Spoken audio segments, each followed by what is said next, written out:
Good evening, and thank you for tuning into the Everything GM broadcast. It is 17 minutes past 10, and don't you love it when D&D Beyond decides to have routine server maintenance that I'm sure they announced well in advance and I just didn't read before we decided to do a stream that required D&D Beyond. So you'll notice, for those of you who were paying attention before on the Discord, which you should join if you haven't already, that we were going to do some new 2024 Players Handbook analyses, which can only be found on D&D Beyond. But unfortunately, D&D Beyond is unavailable to us right at this moment, and so we shall unfortunately be doing our regularly scheduled TTRPG programming, and that will be just analysis and stories and discussions. And I said unfortunately, but really, I meant fortunately, because is that not just your idea of an excellent evening? And speaking of which, no matter what time it is for you, I love it when that voice comes in. It is lovely to see you all here. It's Canada. I happen not to be Canadian, though. Hello, Amtrak. Hello, Baron. I hope that you are all doing okay. Please let me know how your mental health is out of 10, your physical health out of 10. I'd love to know how your day has been. And know that however you are engaging with this content, if you're watching the VOD later, if you're here active in chat, if you're lurking, know that you are very welcome here. Thanks for spending a little bit of your day with me. And thanks for allowing us to experience this together. 10 out of 10 both. It's a good day. It's a good day. And if you listen real closely, you can hear a thunderstorm outside, because I'm doing... I'm in the middle of a storm. Thankfully, the thunder is far enough away that it's not really a concern for me. And we do have like lightning rods and stuff on the top of my building, so I should be okay. But we shall see. Every now and then, if you think, if you listen carefully, you might hear the thunder, depending on how loud it is and how loud the music is. I hope one day I can achieve enlightened out of 10. Excellent. My current mental and physical is food out of 10. It's so nice you said it twice. I'm very happy. Very happy. Hello, Sylv. Welcome. Welcome once again. And I think it might be time to get in some, let's get some Pocket Bard in here, shall we? Here we go.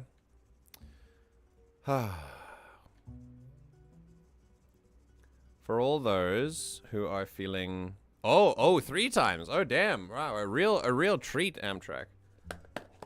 For those of you who are wondering... Wait, I'm going to tell Ash in person. Hello, Ash. Hello. Did you know that... Yes. Oh, well, never mind then. I'll tell everyone else. Did you know that I have banana bread? Oh. What do you mean, oh? Why are you surprised? You knew that already. I was being the audience. I was providing. Thank you. I imagine them all said, oh, at once. Yeah. Wait. Baron, you don't know what banana bread is? Yeah, homemade. Here one made it for me. She makes amazing banana. Yeah, it's bananas made out of bread. I almost fully agreed with you. And then I was like, wait a minute. That's a little backwards, I think. Oh. Wait, watermelon bread? What? Is that a thing as well? It's amazing what you can get people to agree to if you say it with enough confidence. Yeah, I believe this very, I believe this quite wholeheartedly. I love the idea of, like, the concept of convincing, like, the concept of being a good orator. Have you seen, there's a speech. Wow, watermelon bread exists. That's so cool. You don't have to pretend, MJ. Tell if it's bad or not, be honest. If it was bad, I wouldn't be eating it. It's freaking delicious. And here one's not even here. It is delicious. But yeah. Anyway, so there's this video of this guy who did like a TED Talk-esque thing. And he says, in the TED Talk, he starts by saying, would you guys mind? And he like lights up a smoke. And the rest of the audience, well, he doesn't light it up. He just kind of puts it in and pretends to light it. And the rest of the audience is like, what is going on? He's on a stage, and he goes, what? Do you know that you are 5 times as likely to die from diabetes and diabetic-related illnesses than from smoking? And there was a bit of silence. And he says, but no one would bat an eyelid if I pulled out a Snickers bar, you know? And everyone's like, okay, all right, fair enough. So you're trying to make the point. So he continues to make the point, and then he says, do you know that, like, the leading cause for lung cancer is not smoking? It's exercise. Or, like, some random shit like that. And the way he said it was great. And then at the end, he said, these facts and case studies, which I just made up, and then the audience kind of catches on that he made them up. He said, I told them to my friends. Out of the 5 friends that I told, 3 of them believed me, and 1 of them started smoking. And his whole point is that is yours, essentially, that if you speak, we have to be careful of listening to certain people who speak very well and who perhaps have a gift of, you know, the gift of the gab, as they say, a gift at speaking, but can then say all sorts of weird shit, and because they say it nicely, you'll believe them. But that's not me, though. So no. You are very believable, absolutely. Oh, the rain's coming down. I don't know if you can hear it. Hang on, let me pause the music a little bit. Rain's there? Yeah, rain's. They've been here for a while. They came to visit me in Korea. Oh. And they're going down, you say? Well. No, they've been under the desk this whole time. Oh, okay. Yeah, just kind of chilling. Hang on, let me reposition a little bit. Oh, okay, you can't, wait, I don't know if you can hear that. I don't know if you can hear it on Discord. I slightly hear it. Hang on, let me shut up a little bit. I had a slight rumble. On Discord it'll be worse because there's a noise gate, but here there's no noise gate, it's just always open. You can hear the rain, right? Isn't it so nice? Hang on, let me turn up the gain so you can all hear it. Isn't that cool? Ah. You know what? We're just going to listen to the rain for a while. Let's do that.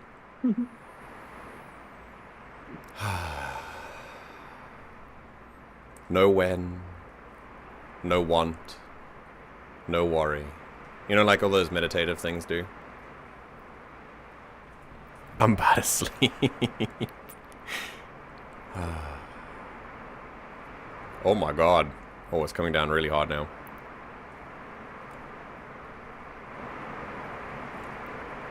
Listen to that.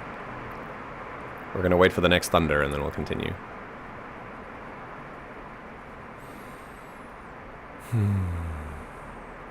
Don't worry, this is a TTRPG stream. We're just, D&D Beyond is doing server maintenance, so we're just gonna...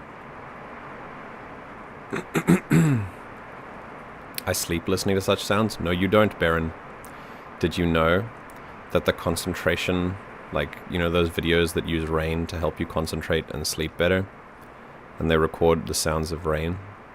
Did you know that it's not rain at all? Because it's very difficult to put a microphone out in the rain and hear the rain. But do you know what it's easy? What's easy to record? Frying chicken and bacon. That's what you hear. I'm not even kidding. Foley artists say that. They literally, like, for rain sounds, like direct rain sounds, not these ones, because these are just like audible from inside a tin house. That's easy. But like outside rain sounds, it's just frying chicken. That's all it is. Or grilling chicken on a pan. Yeah, movies do that too. It's called Foley. Foley is like the name of the thing for sound effects. I love how this whole stream has just turned very ASMR all of a sudden.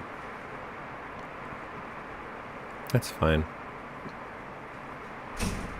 Oh god. Wait, Hewan has just arrived. If my gain is high when Hewan is here... Oh. Oh. Are you okay? The adventure begins. Hewan has decided, you know what, yeah, let's bring it back, it's fine. Hewan has decided that while I... Oh my god, it's hot! The wind that came in is hot! That's not okay!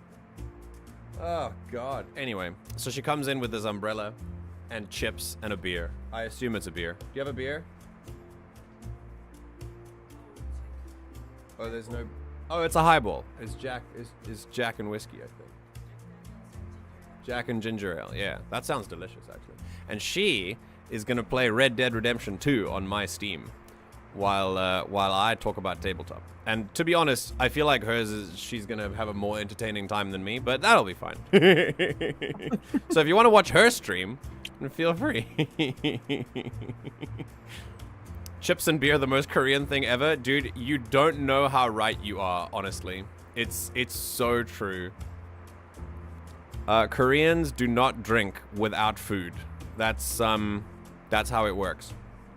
Heron is shocked to know that bars exist in South Africa and in the UK when we went there last year, that have no like, they don't have like peanuts that they give you. Some of them do, but there is bar food, but there's no like, they don't give you automatic bar snacks and stuff like that. You can, it's very normal to just go and drink and not have any food with you. And that's very shocking to Koreans.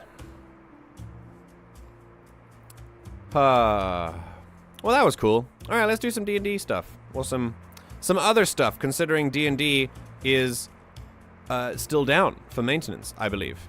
Yes, it is. And so I'm going to browse Reddit for a while, and if you guys see something that you like, we can stop. I'm going to zoom in a little bit. We're going to go to the left here. Oh. Oh. Did you hear that? That was so cool. That was so cool. I like that. That was great. Okay. So this is from r/ask Game Masters. I think these are like, just, well, people just asking Game Masters about like rules and stuff. Okay. What are some things you recommend for someone who's new to GMing? This is a great question. I'm going to talk about this in a second. Suggestions for sci-fi engineering problems. This sounds fun. I had to kick a player and I'm feeling off about it. Ooh, okay. How do you organize your resources to be quickly accessible? Okay, I'm going to start with 3. These are actually very interesting. I kind of want to look at all of these. Okay. So, hey, I had an idea for a D&D campaign, but I've never GM before, and I'm not sure if it'd be a good one or not, so I'm looking for some advice about what to bring by and some tips for narration and world building. Right. First thing. Some people will tell you that tabletop is an expensive hobby. They're lying. It's not. I can play D&D with you right now. I need 1 die, and that's it. We can play D&D. It can all be done in your head. It can, if you really want supplies, pencil, paper. That's really all you need. If you want to make it better, then start small. Start with if you're doing online, start with a virtual tabletop. If you're doing it offline, get a book from a PDF online. There's so many that you can freely access. I am a big supporter of piracy. If you, because fuck Wizards of the Coast, honestly. If you want to buy stuff, you can. But there's so many resources online for PDFs that you can download, and that's okay. If companies don't want people to pirate, then they should make their stuff more cheap and more affordable. So if you want to buy like a DM screen, lots of modules, like lots of miniatures and stuff like that, prepare to fork out some cash. But you don't have to. Being online helps a lot with cash because everything is virtual and you don't have to actually buy the stuff. A lot of the stuff you can find free, especially your with like tokens and stuff. There's like token stamp, there's rolladvantage.com that helps you make tokens, and like Hero Forge, which lets you make free stuff as well. There's just so much cool stuff that you can get online that's freely available. So yeah, that's, as far as buying stuff, there's so many avenues that you can do that just, you do not need to buy stuff at all.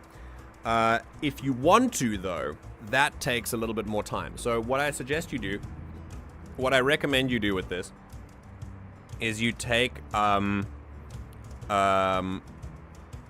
you start by playing a couple games with as much free stuff as you can find. And if you like something and you want more of it and you're willing to shell out money for that, then get that. So that's cool.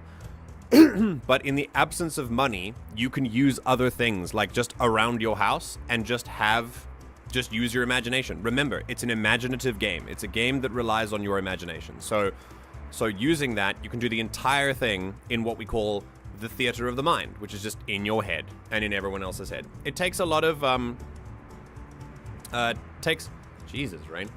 takes a lot more effort in describing a scene sometimes, and sometimes if you're running a system with a lot of mechanics, it can get bogged down.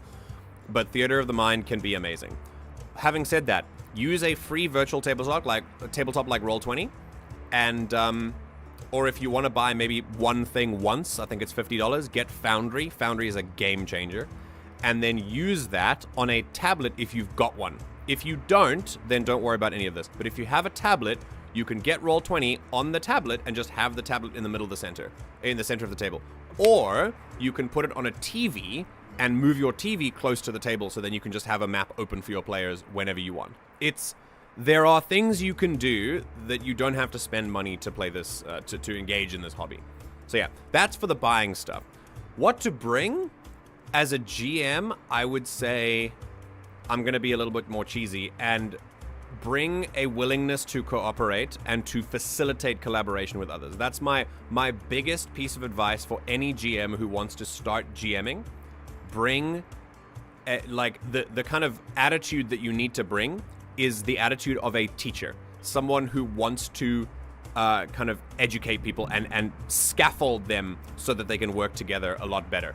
As a GM, I would say the most important role is facilitating collaboration and communication. Yes, you are in charge in a way, and they trust you to they trust you to make rulings that are good. But I would say that in order to do that, you must first facilitate communication. So that's the skill I would say is the most important for people who want to get into GMing first. GMing, Baron, if you don't know what that is, that's being a game master, so running the tabletop games. I should totally pirate movies and put it on a Wii. It existed already. I don't understand many of the words you say, Amtrak. I'm just going to put it out there. But yeah, pirate movies all the live long day is great. Oh, you know. Okay, cool. Baron, I haven't actually asked this. I think we have talked about this. I don't think, like, have you wanted to try tabletop, but you haven't done it before in a while? Like, what is your, what's your situation there?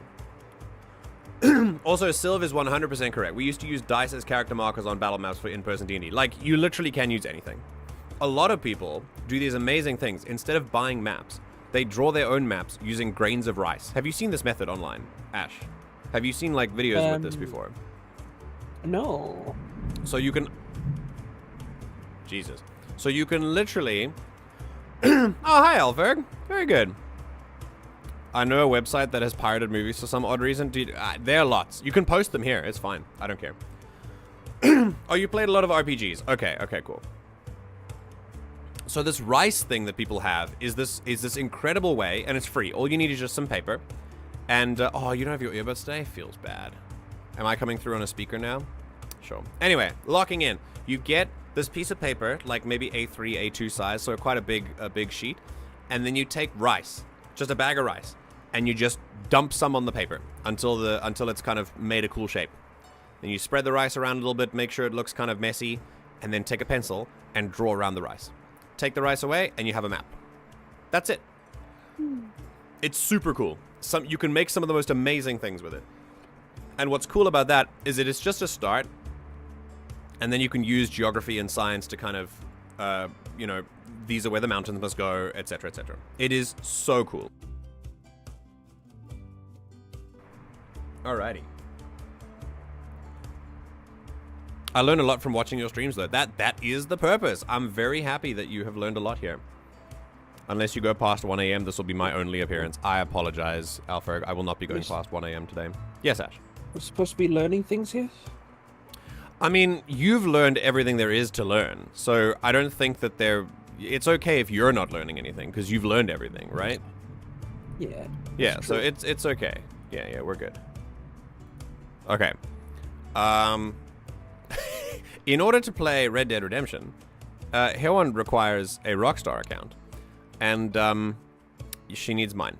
So here's what I'm gonna. Jesus, what's my Rockstar account? Hang on. I got an email. Update to Reddit's privacy policy. That's the wrong email. Safety wing. No. Okay. I need to quickly check if I've remembered my Rockstar account details. Come on. Nope. I don't have a Rockstar thing. Okay, let me see. Don't you? I have to. I only learned your name is MJ. That's fine. That's fine too. At least that's something. I used to draw battle maps on A3 side paper. Okay, cool. Shall I make one? No, I'm worried if you make one, then it's gonna lock my Steam to your game, maybe. Hold on. Let me see if I can. Let me see if I can Google this. Red Dead Redemption 2 different Rockstar accounts on same Steam game. 2 Rockstar games account? Your Steam account is linked to just one Rockstar account. Okay, you can see which one in Steam connections. Okay, cool. Let's go Steam. How do we check connections? Oh. Yes. I've just noticed fish in the flesh room. Fish in the flesh room? Hello? Yep, there's fish in the flesh room. What? Try again? What do I need to try again? What do you mean? What? There are fish in the flesh room. Okay. Okay, cool. Love, I will Discord to you. Okay. No, please do not make one. Please do not make an account, because then it'll link it to yours, and then I'm gonna have to play on yours. Let me just send you this. Go. Do it. That should be it. Okay. Oh, it's Warframe stuff. Right. Okay, of course. I should have known. God. Anyway. Yeah, fish in the flesh room. Yeah. Okay, let's see what other people have said about new GM. Get a copy of Return of the Lazy Dungeon Master by Sly Flourish. This is good. I have heard about this. I've heard good things. So this is great advice about how to prep. Genuinely, I won't, like, prepping. Yeah, so as a GM, prepping, like, for, like actual, regardless of what to buy and what not to buy, when you come to the session, have enough prep to make characters. So, like, have character sheets and things ready, and have the campaign and all the notes for whatever campaign you want to run. If it's a book, then have the book on hand. Have read the book beforehand. That's definite, like, a requirement. You must have read the book before you want to run the book. All right? I can't tell you how many GMs... look, lots of people love this stuff, where you kind of want to fly by the seat of your pants. That can be a lot of fun. There can be a lot of fun with that. But most of the time, it's recommended that you read the stuff that you're going to run before you run them. Otherwise, it sounds like it's going to be fun, but that level of improvisation, many people don't realize that they're not good at it until you get there. And then it's super awkward because you have to wait 5 minutes every RP conversation because you have to look up something in the book to see what the character would do. You've got to, I would recommend that you definitely do your homework there. So come prepared with the campaign that you're going to run and have read the campaign, be prepared with that. Be prepared to talk to your players about expectations of the game. Yes, make sure you have consent from your parents to do this. Make sure you talk to your players, make sure you can set expectations, bring character sheets for them, help them fill them out, and then that's literally it. Like, start like that, and then when you realize you need something, grow from there. It's way better to start small than to be like someone like me who tries to prepare for everything and then ends up with a million useless things that he doesn't ever use, but it's just taking up space. I have that a lot. I have that a lot of the time. It sounds scary to not feel like you have everything planned, but trust me, as long as you have the campaign, the character sheets, and a good attitude to facilitate learning for your players and communication and trust in you, that is prepared. You don't need anything else. It's okay. And then later, as you build, you can grab more stuff. So that's what I would say here. If you don't know what mechanic to use for something, just ask how hard would it be and how wild would the odds swing. If it's hard, set the number for the roll high. If the odds are more varied, use a larger die. It's not a video game. This is great advice. This is really good advice. I suggest free stuff and a simple system for starters. Worlds Without Numbers is a free edition that's like 95% of the book and great world building tools. This is good. That's a really good comment.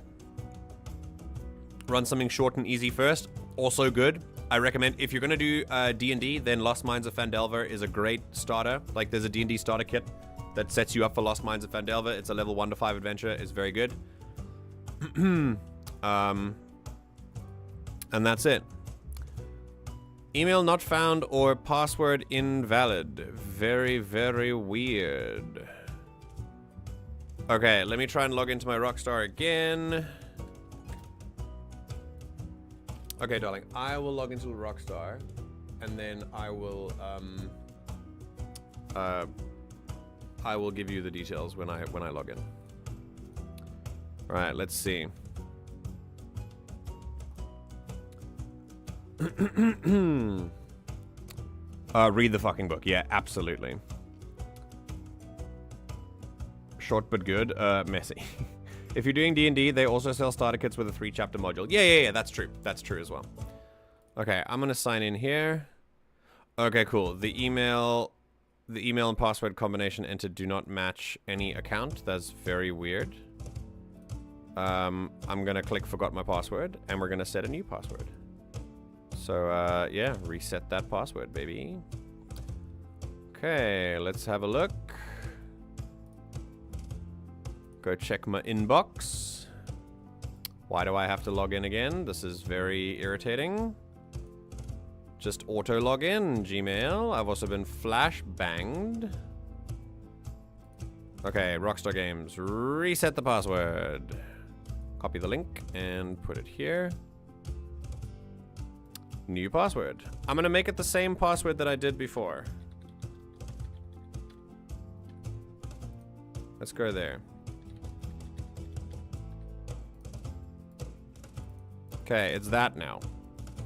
I've emailed it to you. I've messaged it to you. Password reset. Password has been reset. Okay, try logging in now. Let's see if it works. Okay. Right, let's move on.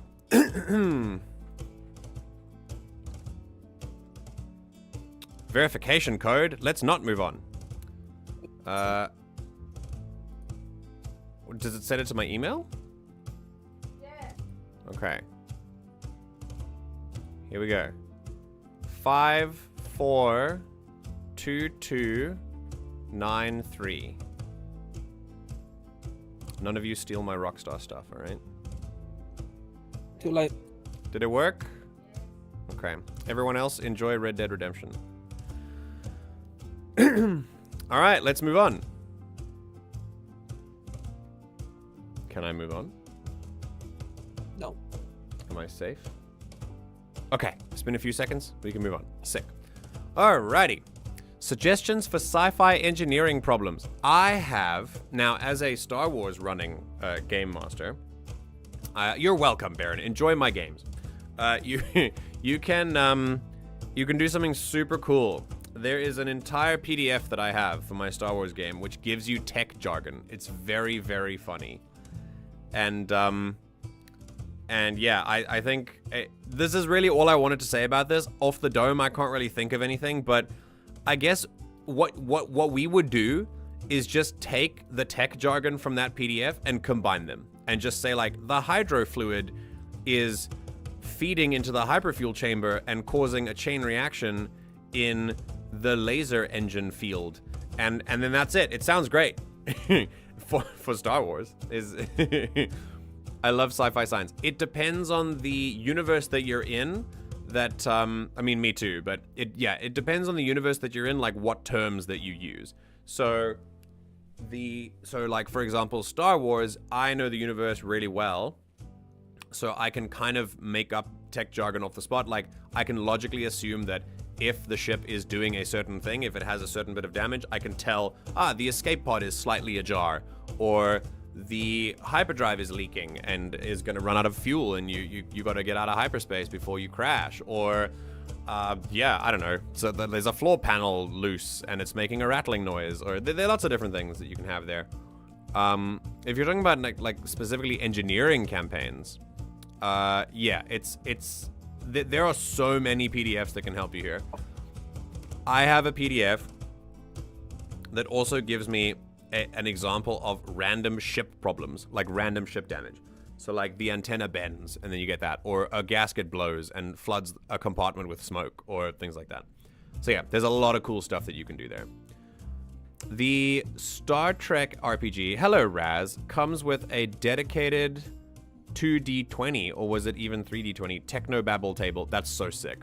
That's really cool. I like that a lot. For the Star Wars campaign, the homebrew community has made a bunch of PDFs for this kind of stuff. So yeah. I'm currently running a Traveler RPG campaign. I'm sort of stuck on what sort of random encounters, both catastrophic and benign, for my engineer character. So I turn to you fellow GMs for some ideas I can use to jumpstart. I do plan to troll through sci-fi shows for ideas. So far I've come up with 2. Improperly fastened hose clamp comes off and spews flammable liquid all over hot machinery, creating smoke and causing a turn timer until it ignites into a flame. Black water valve gives out and starts flooding. Here's how. Now, instead of giving you the resource, which I will as well, here's what I'll say. You can make this up yourself very easily. Get to know just the parts of the ship, just the parts. Not all of them, but like the main parts of the ship, and get to know what materials they are made out of and any fluid that runs through them, or any kind of circuitry that they have and what they're connected to. Once you've learned that like base foundation, you can make any of this. Just pick one at random and say it malfunctions. What part of it malfunctions? And then just keep asking yourself questions. What happens if that part of it malfunctions? How does that damage things? How long does it take to fix? How long does it take to clear? And you'll be shocked at when you know the foundation of, like, let's say how a starship works in Star Wars, you'll know, you'll be able to make up, even on the spot when people ask for it, how to get a problem like that very quickly off the dome. And it helps to know the foundation. So that's the advice I could give you, like, you know, teach someone to fish instead of give someone a fish. But I will give fish as well. I do have that table as well. So yeah, there you go. Some engineering problems. Okay, let's move into a little story, shall we? This is gonna be a GM feeling bad about kicking a player. Now, I don't know if any of you have had to kick a player before, but I gotta think. I don't think I have. I don't think I've kicked a player before. A lot of my... Anyone where someone was kicked. Oh, really? That's interesting. Yeah, I think I've been... Oh, I've had one moment where a friend was, like, being shitty to the rest of the friends, and I didn't kick them. They kind of left, and then we stopped being friends. And that's the closest I've come. I haven't actually had to ask someone to leave.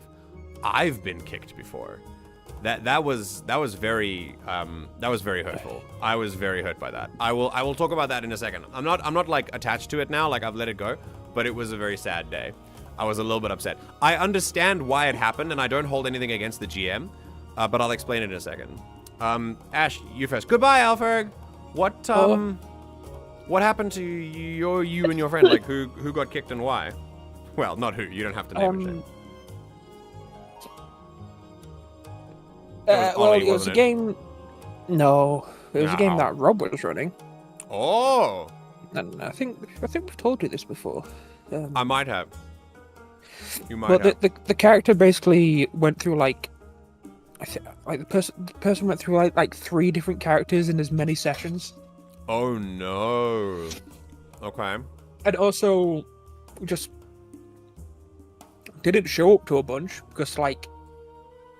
sometimes, like, minutes before, it'd be like, oh yeah, I'm going out drinking with friends instead, kind of thing. Right, yeah. Oh god, no, that's awful. It just got to a situation where it's like, well, it doesn't even feel like they want to be here. Yeah, I was gonna say, you clearly don't want to be here, so how about I just do you a favor and cut you loose, you know? Shame. Poor Rob. That sounds like it must have been really hard for him to do that. Yo. I imagine things improved after they were gone. Yeah. Did you finish the game? the campaign? No. Did it fall apart after that, or was it for other reasons? I don't know why it fell apart, but it wasn't much longer after that. But I think Rob probably just got pretty busy and stuff, you know. Yeah, that's fair. That's fair. I've done too many campaigns to count, honestly. Probably more than 10. And I've only had one where I can say it fully finished. Like, it's a huge privilege to finish a campaign. And that was Season 2 of Star Wars, and now we're on Season 3. So technically, it's not fully finished, but that's just because we keep telling stories in it. But it finished. Like, Season 2 was gone and done. So that's the only one. That's the only one that I've had that fully finished. The other one I finished... I've been a player in 2 more that have technically finished, but that's because my character's arcs finished and I left them. Like, I left the campaigns. But yeah. I've had another moment where I was kicked, and the reason was that the GM at the time... So the GM was this was all, like, I was in university, but these were all friends from high school, and then the GM had some friends, like, it was their friends, but then some of those friends were also my friends. The GM had troubles with the players role-playing. Like, the GM was like, my players are not role-playing enough and, like, not engaging with my stuff. I know that you're a really strong role player, and you kind of push to the front quite a lot with the spotlight, because that is the kind of player that I am. And they said, do you want to, like, help out a little bit? Can you create a character, become a player for a while, and help out? And I'm like, hell yeah, dude. This is awesome. Because I was longing to be a player. I'm always longing to be a player because I'm always the GM. Which is a role I love, but still, I love being a player as well. And I made a character, and I was like, sick. This is awesome. I joined the campaign, and I did, what I was bid to do, and I asked. I made sure that everything was cool, and then I kind of went forward. During the time that I played... it started off really nice, and then there were a couple of moments which kind of made me go, alright. One of the moments is I caught one of my friends cheating, like fudging a dice roll, right next to me. Like, I looked, like, the friend rolled, and rolled like, I think rolled like it was a really low number, like a 2 or something, and literally said, like, 13 or whatever. And with a straight face looked up. I looked down at the dice. Now, because I'm so excitable as a player and I like being sort of in the group and stuff, I was like, oh, because it was really low. But the friend next to me went 13, and I was like, oh, and I kind of did a double take because I was like, I don't want to get in the middle of this, but also that was definitely a cheat, and that's kind of weird. The DM kind of let it slide because I don't think they actually noticed. But after that, it happened again, and I was like, oh, this is not good. The other thing that happened was to do with me. So because I roleplayed as I was, bid to do, I ended up taking away a lot from the other players. Eventually, once they learned to roleplay more as the GM wanted them to. And so what ended up being we kind of clashed, not in a good way. We didn't have any fights, but it just kind of didn't, the vibes didn't match exactly. And so eventually the GM was like, hey, the players, they're not really vibing with your character or you, and I have to come to a really, like, shitty conclusion and ask you to leave. And it was really, it really hurt, but I don't, like, the game master didn't hurt me at all. He was just in a really shitty position, like, telling me that it was like, just he had to be the bearer of bad news. But yeah, I think the thing that made me the most irritated was that I did exactly what I was supposed to do. But at the same time, I kind of understand, because at the end of it, I did what I had to do, and they kind of outgrew me in a sense that they found their own footing as a player group, and then realized, actually, this kind of roleplay style is not what we want. But after I left, they were roleplaying more. So I still accomplished my mission. It was still a success, but I would have liked to keep going in that campaign, because I had a really cool character. It was a warlock tiefling who had a longbow, and he combined that with darkness and devil sight. So he would cast darkness on an area, get in the middle of it, and devil sight, like, longbow everything in range. It was awesome. It was very cool. Yeah. So yeah, that's my story. Now let's learn about this person's story. But Raz first. Caught one of my players cheating once. Oh boy. He rolled like a 2, and I saw him take the dice and flip it over to a 20. I would have pulled that up so fast. That same player is one of the two who ended up getting kicked out of my group. Yeah. Very cool. Hello, Amtrak. Are you good? Also, I think my thing died quickly. Hold.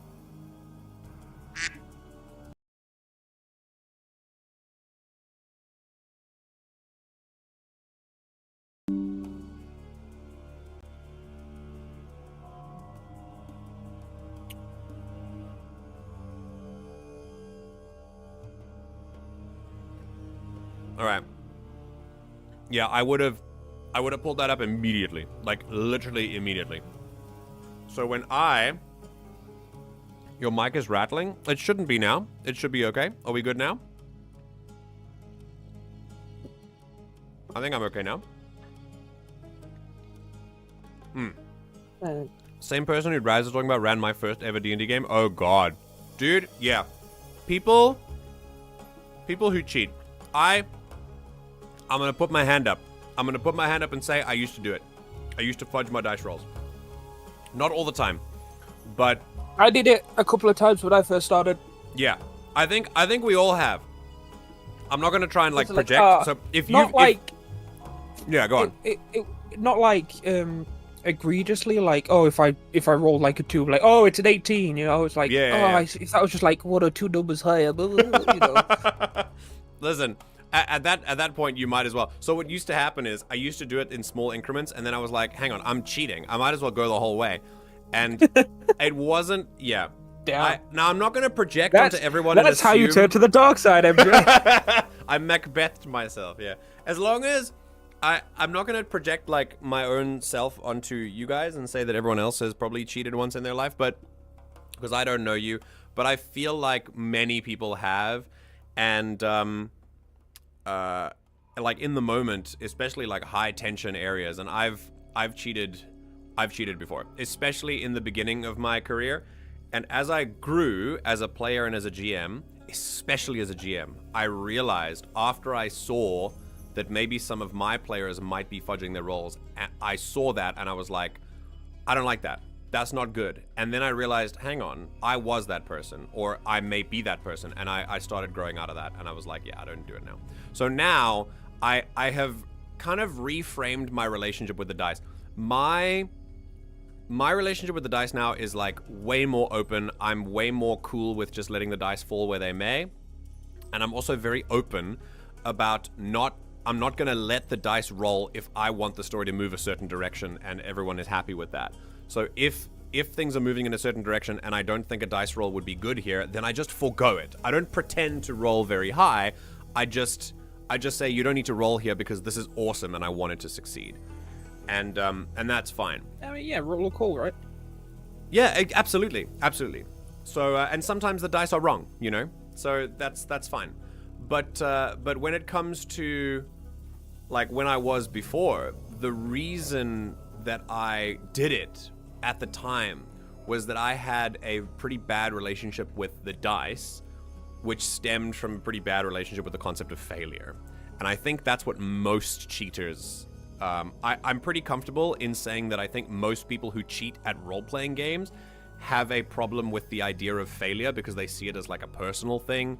And they see it as like something that is a bad thing, and it defines you, and none of that stuff is true. Failure is an excellent thing. It teaches you things. It's all part of the path that you walk.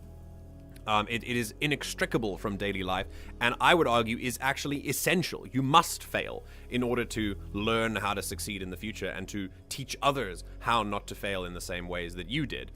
And if you cheat, it deprives you of that one essential part of living and playing a role-playing game, of which failure is a huge and amazingly important part. And once I started to realize that, I got out of that, and now I'm fine. But it was it definitely came from a fear of failure, 100%. It included a BBEG monologuing so much that other players got bored, cut off the BBEG's head, the monologue continued. See, at that point, I mean, it just feels like a spiteful GM, you know? Just a GM that wanted to... They had their book writing moment, you know? I feel like lots of GMs have that. Not cool, but, you know, still. I think Raz was the one who took the cut off head and put it in a water bucket, and yet the talking magically continued. See, at this point, so here's the thing.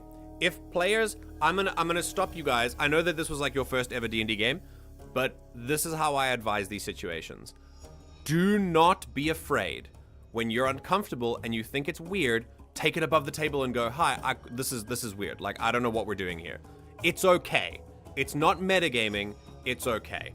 So many problems can be avoided because the more you try to like desperately keep it in the IC, like in character realm, the more passive aggressive it's gonna get. And I think anyone who's been in this situation knows exactly the kind of feeling that I'm talking about. It's like the spiteful thing that comes out when people stay in character, when really all of this could be solved. You just went out of character and communicated like adults.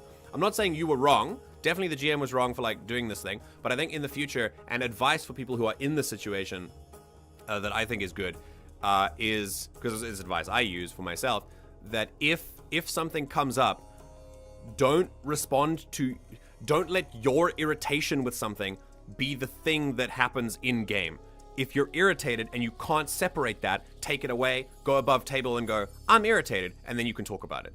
It's way better. Way better. It solves so many problems and it keeps things from escalating. Remember, the trick with conflict is to de-escalate, because the more dysregulated you get, the more it's going to escalate, and the more you're going to say things you regret, and then things will fall out. You de-escalate as much as you can. Yeah, that sounds like a terrible situation, though. It was put face down in a whole ass fountain. The monologue kept going.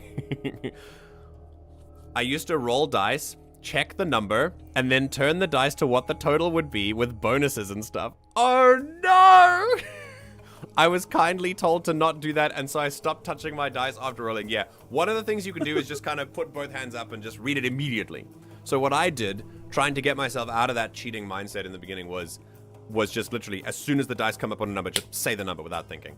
And then that's it. Then you just have to go with it. Because once you've said it, you can't change it.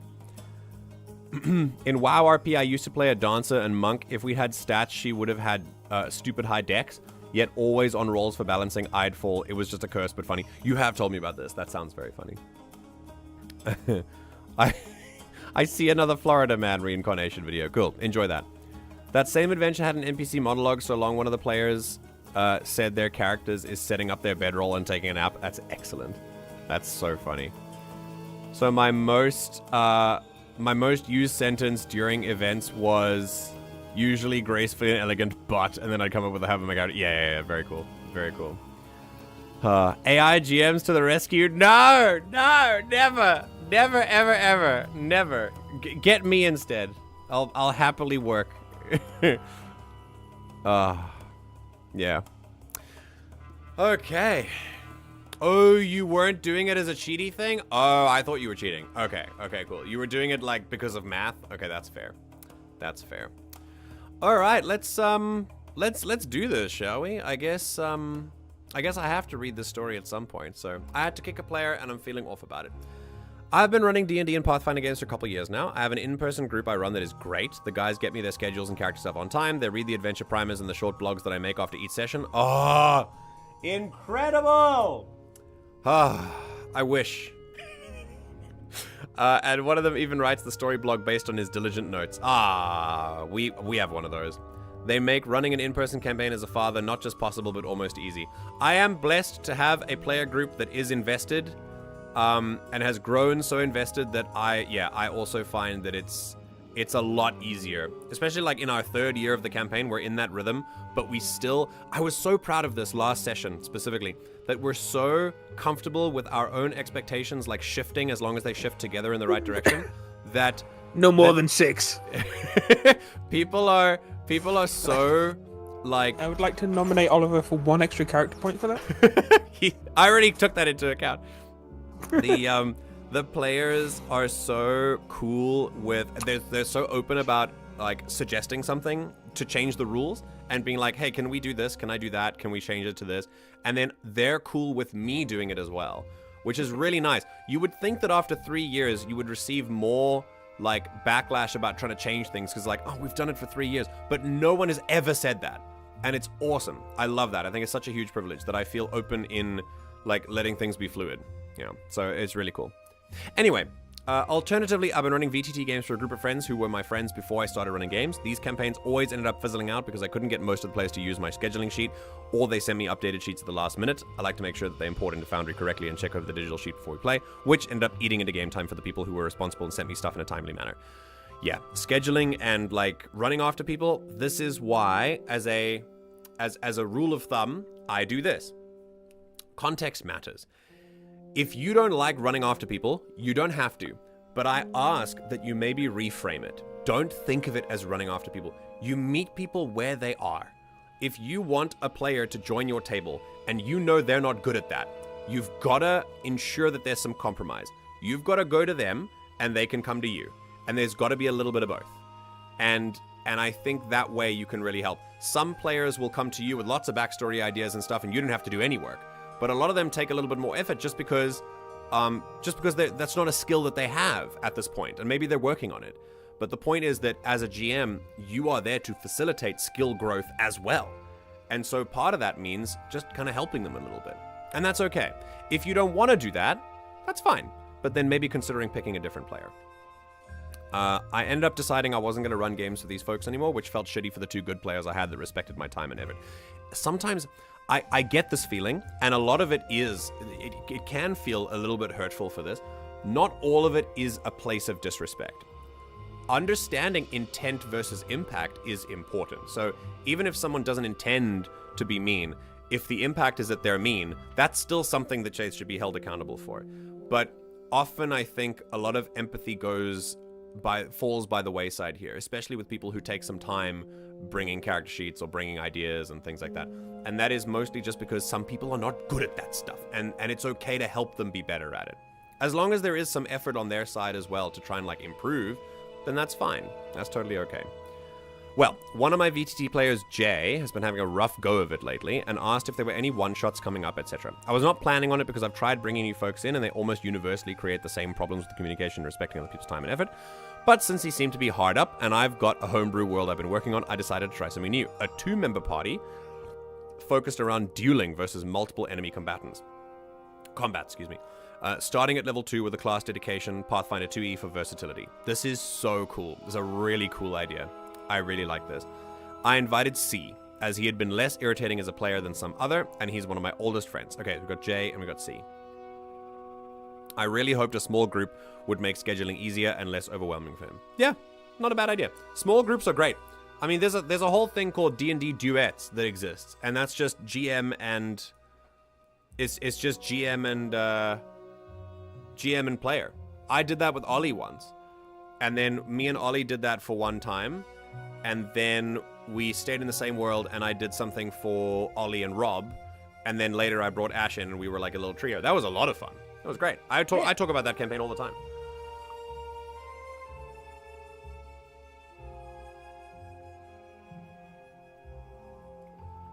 I struggle with sipping water. When I drink water, I kind of have to drink the whole thing. So now my water glass is That's empty. me when I drink everything. Yeah. Yeah, I can't sip. I have similar. to just... It's so difficult. Like, once I take a sip, I realize how long it's been since I last sipped, and then I have to drink everything. It was very weird. Absolutely agree that irritation like that shouldn't be taken out in passive-aggressive RP, but we were all young and inexperienced back then. Yeah. No, I hear you. I'm not judging you. It happened in the past. That monologue riddle game took place in 2009. Oh, God. Wow. MJ's mic seems to agree with everything MJ says. Wait, why? Are you hearing me twice? What's happening? Or is Ash my mic in this case? Ash does not agree with me very often. Okay, I asked specifically for them to build a caster/martial mix and a martial-caster mix to balance the encounters I had already started planning and writing, and gave them a good amount of background lore to get started. Okay, so in this case, if you ask them to do something and they say yes, you gotta do that. You gotta do it. I mean, like, that's what you agreed to. So don't be stupid, just do it. It keeps nodding. Oh, because it bounces on my chair. Yes, my mic is very agreeable. A very amicable piece of equipment. All right. 2 weeks later, I have no sheet from C, and when he finally tells me what he's building, he went straight against my requested party balance and built a caster martial when Jay had already sent C his almost identical build a week earlier. Oh. Okay, so Jay, he kind of copied his thing. Okay, so I was miffed and laid out my expectations. Okay. 1, I need things in a timely manner. It's homebrew and takes longer to plan out encounters. That's good. 2, I need them to use the scheduling sheet for at least 2-week blocks in advance. I have another group and a kid, etc. Good. 3, life happens, but please communicate if something is holding you up. You have other obligations. Absolutely fantastic. Now, a lot of people exaggerate the things they say and do, but if it happened like this, that's amazing. This is really clear communication. I don't see how you could misinterpret this, so this is really good. Good on the GM. Well, I asked for stuff by end of day today, having gotten nothing from C, and he doesn't reply damn near all day, only to send a text that he's on vacation and he'll get it to me tomorrow. I had no faith at this point that he would deliver, and I've always let him slide because of our friendship, so I decided to enforce a boundary. He didn't communicate that he'd have something holding him up until I pressed him on it. He didn't communicate with Jay per my request and meaningfully engage with the process of making couple level 2 characters who'd been adventuring together for a bit and never shared backstory. And then he just dismissed me when I explained that I was disappointed he didn't bother to communicate that he was out of town and things would be late. So I told him it wasn't a good fit anymore, and if I continued to have him at our table, it would damage our friendship more because I was growing resentful of his lack of engagement and communication. I know this was reasonable, but I still feel off about it. I guess I'm looking for anyone who's had to do something similar and some reassurance that I'm not harming my friendship with C more than keeping him around. Pissing me off would have. Yeah, I mean, this sounds like you did everything right. And if a player just kind of doesn't want to play ball, they're not in a position in their life to do that, then find a new player. It's totally fine. You don't have to kill your friendship. You don't have to burn the bridge. You can just say, listen, man, if you've been friends for ages, instead of going, listen, man, you're pissing me off, so you can't be in my game. Remember, boundaries are not threats. So be clear. Setting a boundary is something that you do with yourself, not something that you force on them. So it's like if the D&D game is at your house and you say, guys, I don't like people who are late. This is a terrible rule, just a terrible example, but an example of a boundary in any case, even if it's a terrible boundary to set.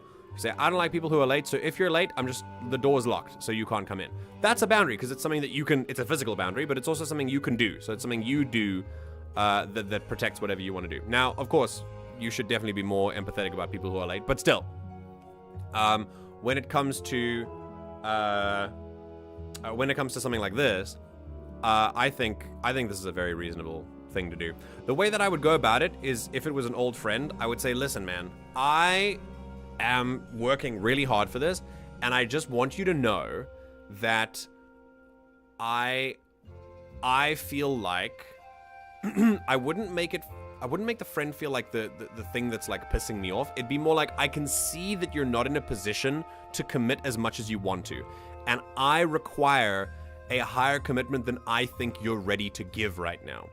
So are you willing to back out and come back later when you're in a better position, or are you willing to put in the level of commitment that I require now?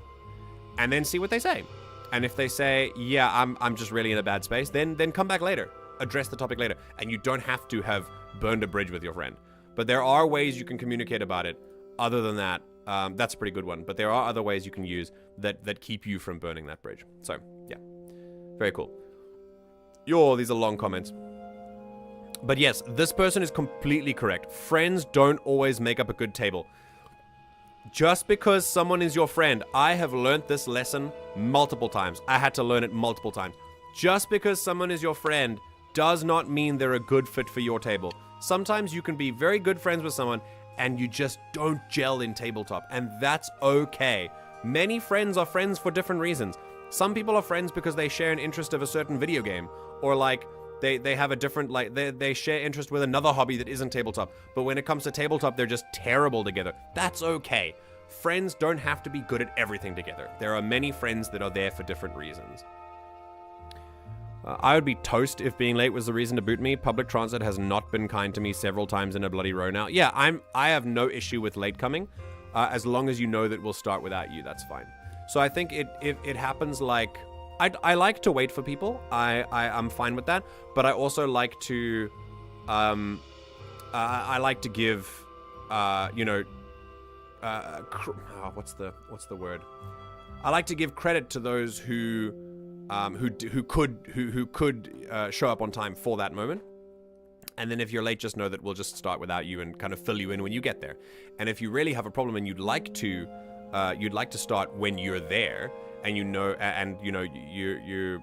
your sort of late coming is a pattern, then that's something to discuss with the rest of the players. If they're okay, maybe, you know, having this be the start time, but then we do like 15 minutes of waffle and then we start the actual game, because that would give latecomers time to come. I'm fine with that. Like, I'm very chilled about that.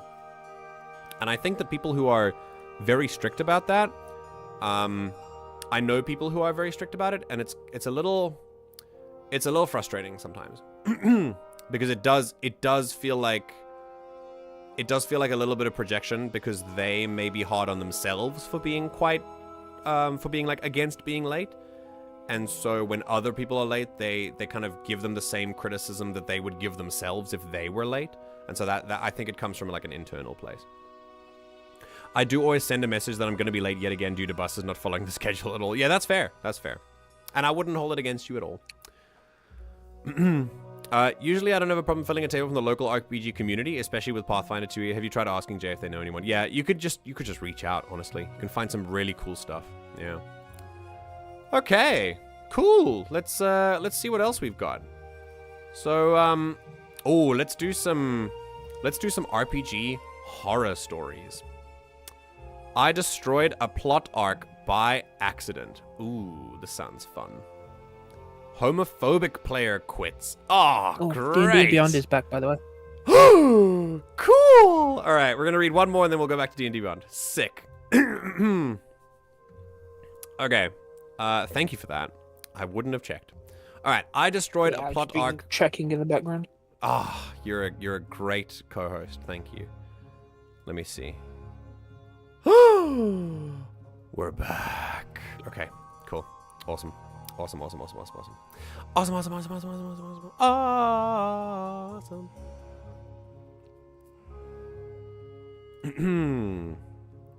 Okay. Hell yeah. Okay, cool. Let's see. Let me tell you a story.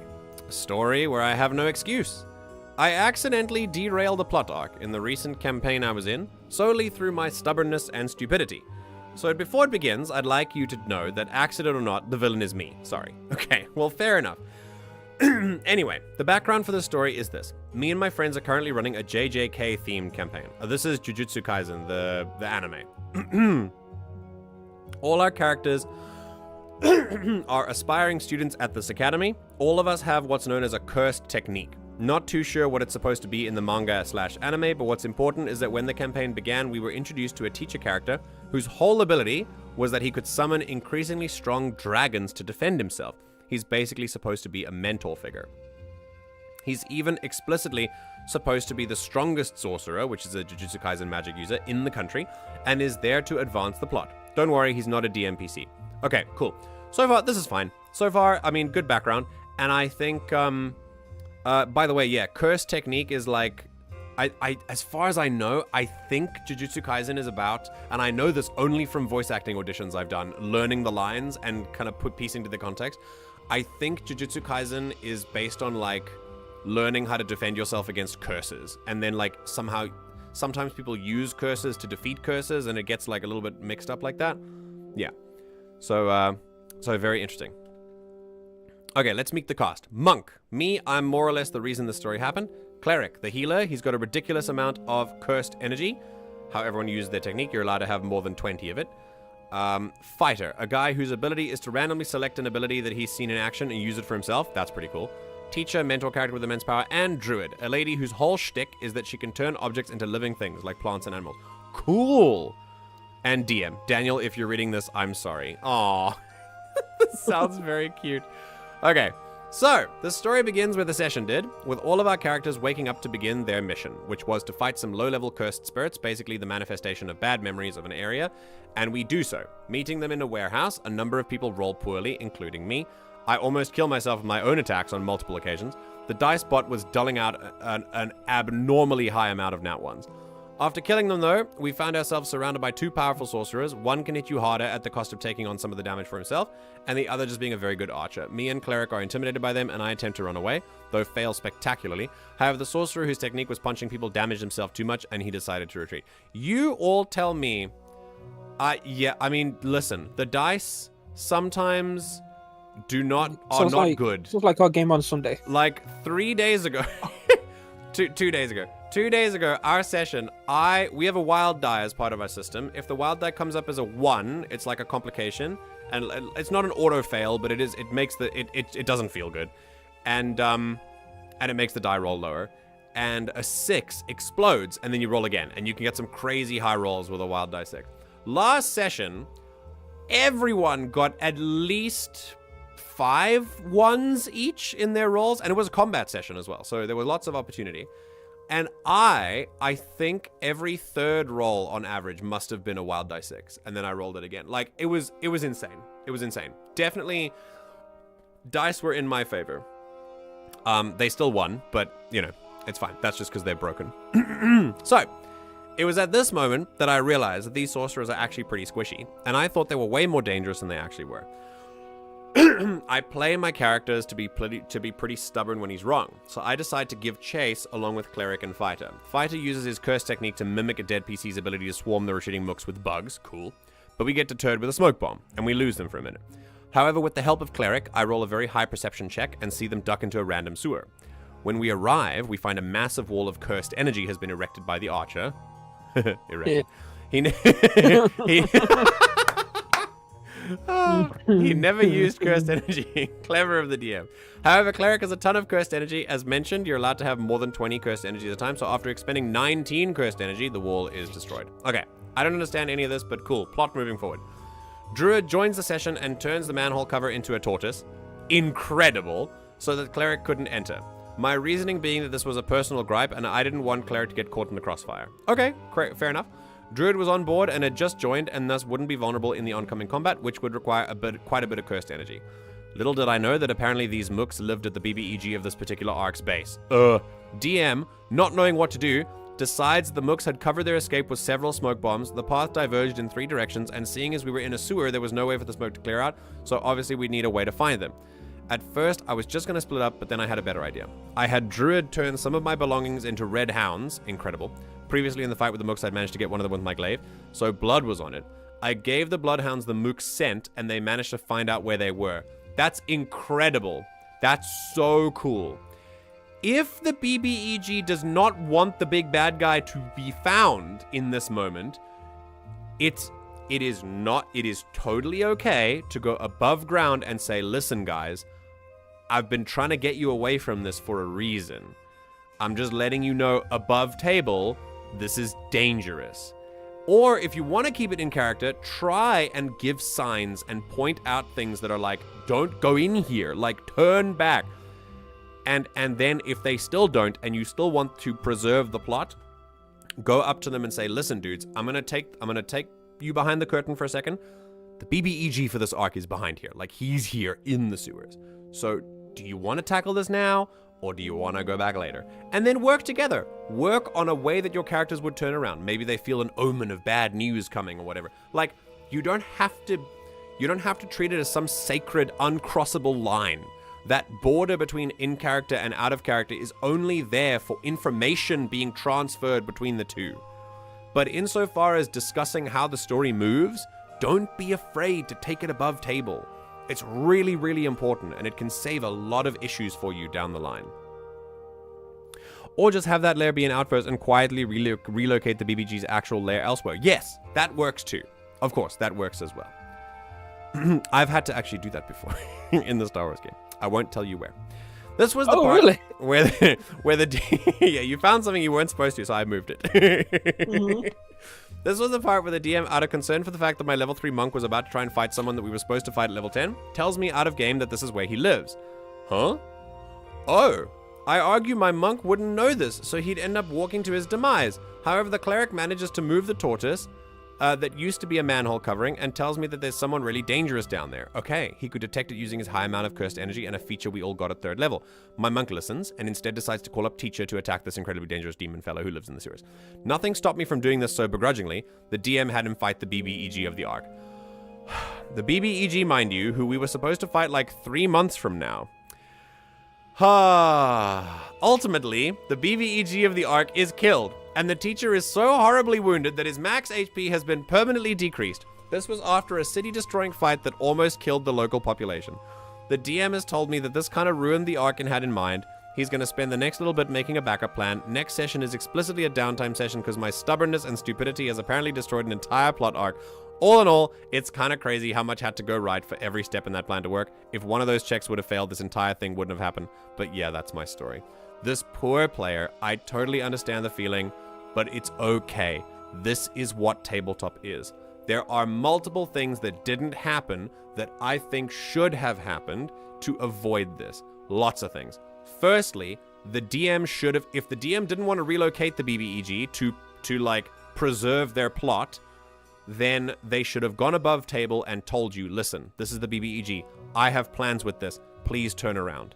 Like, it's really good. What they could have done is, you know, when they're like, oh, I'm just going to call up our, like, super powerful teacher to deal with this, have the teacher be like, yeah, no, get the fuck out of there. Yeah, I'm not dealing with that. Yeah, exactly. But here's the other thing I was going to mention regarding that teacher specifically. They already said that teacher is, like, immensely powerful, one of the best people in the country. It's so important that the most powerful characters in your world have a definite and unbreakable reason not to do the campaign for the players. Otherwise, suspension of disbelief is going to go out the window. It's really hard to have a very powerful character that does not join the players and just beat the bad guy. They've got to have a reason. In my campaign, the reason why Jedi Masters can't help is because there's a war going on. And that's pretty much a lot of the reason. Like, they've got other stuff that requires their attention. And that's a good enough reason for now. Everyone can kind of suspend their disbelief and be like, okay, cool, they're not helping us. Because technically, the party in this campaign is working with a world-ending level threat.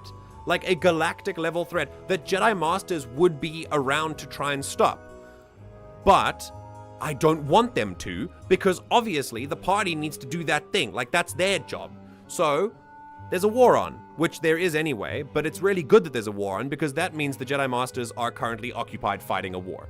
So that's why they're not there. And I urge, I beg, they will help at some point, but in a way that does not step on the party's toes. Because I beg of you, if you're going to have someone who's exponentially more powerful than the party, you've got to have a good reason why they don't just walk into every fight the party's supposed to and stomp everything that the party can't deal with.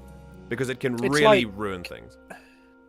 It's like the final mission of KOTOR. Like, you're storming the Starforge. Like, you're like, okay, why not get all the Jedi Masters to come with you? Instead, they just send a Jedi strike team with you to hold your escape route kind of thing. It's hard. It's hard to suspend disbelief in those moments when you find someone who is when you meet, especially it very often happens in lower level fantasy writing when the lower level character is sent after a threat for no discernible reason, because you've got really powerful people who could have just fixed that threat anyway. Why do you have to put the little guy through this trauma?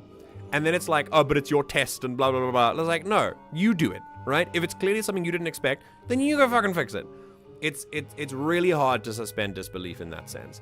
And it can really hurt the relationship you have with that powerful character, because you're like, okay, but you could have done that and you chose not to. Therefore, you chose to put me through that. Like, I had to do it because you refused to, out of some weird notion of putting me through a test. So yes, another be very, very careful about that. Another way you could do that is like, maybe the bad guy has some way which, you know, just hard counters your super powerful good guy. Could do that as well. That's a really good plan. Yeah, absolutely. So it might be that the super powerful person actually can't do it, and you have something special about you that can. So, for example, there's one thing that that you guys, I'm actually glad you talked about this yourselves, that when one of the characters... when Rio was... You were all on Dantooine looking for Rio's lightsaber crystal in the Crystal Caves, and obviously something weird had happened to the monsters outside of the Crystal Caves. It was not normal, and I'm glad that you all picked up on that. Like, we're not supposed to be fighting this. This is like a big threat. Padawans can't do this. Like, we barely survived the first fight. And then there was a question, are we going to go back to Dantooine and tell the Jedi Masters about this? And eventually you decided not to, but your reasoning was very interesting, because really reasonably, if you went back to Dantooine and asked the Jedi Masters, you said, hey, this is a lot more than you thought. And the Jedi Masters were like, wait, what? Really? The reason is they didn't choose, they literally didn't know about it because there was something actively shrouding them there. So they thought it was just a normal trip to a crystal cave grabbing a lightsaber crystal, but actually there was a bigger, much bigger presence than even they could anticipate with all of their power. And if you'd gone to them, they would have literally helped you and been like, okay, sure, let's go sort this out because this is way too much for you to handle.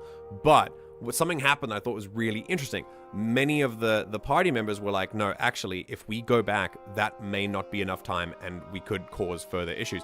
We've got to deal with this now.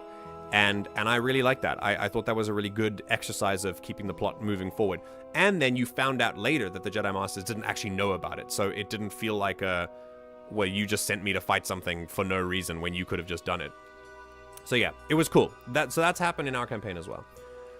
The DM obviously did, but the OP used the "it's what my character would do" card. Yes, I noticed that as well, and I don't like it. I don't like it. It's what my character would do. It has a place. Not in obviously like, out of character like contention fucking moments. Yeah. I don't like it in like all scenarios. Like Ash said, it has a place. It's really important in many ways to separate in character and out of character when your character does something dumb and you out of character should clarify, I'm not trying to do this. Like, it's just because the character is a little bit dumb in this regard, and so that's what they want to try and do. But there's a way, there's a limit to that. And the limit is out of character discomfort. That's the line. It's very easy. So as long as, for example, stealing from the party, I'm fine with it as long as you approve it above table. If you're like, I want to try and steal from this person, you better ask out of character first. You better come up and say, hi, is it okay if I steal from people? And if they say no, you got to think of something else. It doesn't matter if your character would steal. They're not comfortable. Players' comfort comes before characters' actions. There's the line as to like, it's what my character would do. So there we go. WoW's plotline could learn from this point. WoW was written a long time ago, and it has a lot of fantasy tropes with it, including too powerful character chooses not to intervene in world-ending threat for no discernible reason. You did that nicely with Rhea's crystal getting. The Jedi didn't know there was the big dark side spider thingy in there. Yeah, they had no idea, which I thought was a nice way of getting around the fact that that it was too big, that they weren't actually just being dicks about it, because that was brought up first. Like I think one of the characters was like, this is stupid. Like, why would they make us do this? This seems very weird of them. And then you found out that later they really just didn't know. The separation of OC and IC was beautiful in one of my WoW RP moments. Mine and another were arguing, and the other character was absolutely in the wrong, and the other person emoted that multiple times. Yeah. I think knowing that can go a long way, by the way, especially if you're in text RP adventures. Like with SWTOR, with Star Wars: The Old Republic, what I started doing as I grew older and I grew like more mature in my roleplay, I would emote when my character did something that I disagreed with. So if my character did something, I would make it very clear in the emote that I'm like, I don't think this is cool, but my character sees this and this is their rationale and this is what they would do, and it worked. It was really cool. I don't want my legendary stuff to be stolen. Hard pass. Yeah, and that's fine. That's totally okay. That's very cool. You are allowed to draw that line. Remember, like I said, player comfort comes before character action. Always. Always. No exceptions for this. The character's words were so hurtful, but in the description in the emotes was acknowledging that, yeah, exactly, the emote written disagreeing with the character. Yes. Yeah, absolutely. So, like, have some kind of knowledge that what you're saying is hurtful. So when I lash out at another character as a GM, I make it very clear at first, before I say something mean. I think I said this to Ravni once, because I was playing a character who looks down on her character, and I was like, okay, I'm about to be real mean. Are we cool with that? And then she was like, yeah, okay. And then she knew that I wasn't like putting my own stuff into that. It was actually just the character being mean. Clearing that up, so valuable. It made it so much cooler because she could feel safe in being talked to that way, knowing that it wasn't me talking to her, but the character talking to the character. And it really makes a difference. Yeah, Very like, cool. This is the character thinking your character is a moron, not me thinking your character is a moron. Yeah, exactly. And like, I'm not having them say this because that's what I think, it's because what they think. Yeah. And having that said, like physically communicated out there, it makes a world of difference. Okay, I'm about to flashbang you for a second, so we're gonna go to D&D Beyond, and there you go. You're gonna flash me? I mean, not today. No. Yeah, it seems amazing for our characters. I'm sure it was. Okay. All right, for the last thing for today, we are doing the 2024 Player's Handbook. Cool. So what are we going to do today, friends? We've done... Let's have a look at some of the older articles, because they've released quite a few more. Yeah, so let's see. There's Weapon Mastery. There's Fighter. I kind of want to do some classes. Oh, you know what I'm going to do? I'm going to do the ones that were controversial. I wonder if anyone did their homework. I doubt it, but that's okay. There were two classes so far. I didn't do my homework when I was in school, so fucking good luck. There are 2 classes that were controversial here. I want you to take a guess as to what 2 classes were controversial for their changes made in the 2024 Player's Handbook.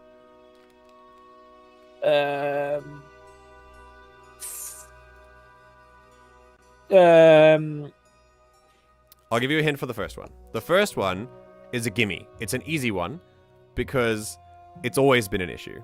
Like, throughout D&D, it's always been a very popular thing to have an issue with this class. Ranger. Correct. Okay, so that's one. Okay. Ranger's one. What's the other one? Paladin. Correct. That's the other one. So Ranger and Paladin were the ones that had the most problems. Okay. Should we do the Ranger first or the Paladin first? Let's do the Ranger first. Okay, so Ranger is notorious for being, quote-unquote, a bad class. A lot of people have a problem with it. I think possibly half of the complaints of the class would go away if you had a GM that was considerate enough to give them their favorite terrain. That's it. That's all it is. If you worked closely with your GM and your GM was like, it's okay, we're going to have a campaign set where your Ranger will thrive, Ranger's a great class. It's a great class. The problem is, it is situational. But that problem goes away with a table that understands what the situation is. So I don't think that... just be like, yeah, you can, like, during a long rest, you can spend time, like, you know, like you're attuned to an item, attuning to your environment. Yeah. That's really cool, actually. I like that a lot. You can make changes. The Ranger can be so much fun. Really, really, really fun. Or if you want to be more restrictive on it, say you can change it every time you level up. You can pick a new favorite terrain. Yeah. Okay, Baron just wanted to vote. Okay. Give me a second. There you go. Cool. We've put in a poll. Okay. Later, in Final Fantasy RP, different people, another argument, and others were urgently uncomfortable, but they didn't say that. They just kept escalating, which is a stupid use of this is what my character do. Yes, de-escalate. De-escalate. Do not make a situation urgently worse for yourself, even if you need to water down your character. Yep. I've never understood why Ranger is considered a bad class. It's considered a bad class because compared to the other classes get things that specifically... let me put it this way. Specifically the one with the animal companion. Yeah, Beastmaster Ranger, the animal companion does not scale very well at all. Yeah. So it's really... Oh, hell yeah. Thanks, everyone, for respecting the poll. That's sick. All right, Baron won the vote. Very cool. So, So, the animal companion doesn't scale very well originally, so it's a little bit weak source. It's a little bit underpowered. However, I think many people's problem with the Ranger stems from the fact that it is built wide and not tall. You can build a Ranger that does quite a lot of damage, but the Ranger can do a lot of different kinds of stuff, and it's very nature-focused. So, again, it comes back to the situational thing. If you are not in the situation where the Ranger is useful, many people feel like the Ranger is useless. If they're not fighting their favorite enemy, if they're not on their favorite terrain, you can definitely feel the difference of power. Which is why the Ranger has been changed many, many, many, many times. So I think it's valid to have the frustrations, but I think they are very easily overcome with a good GM-player relationship. I think it's very easy to just make a campaign where a ranger is viable. Still, let's figure out what the ranger can do today.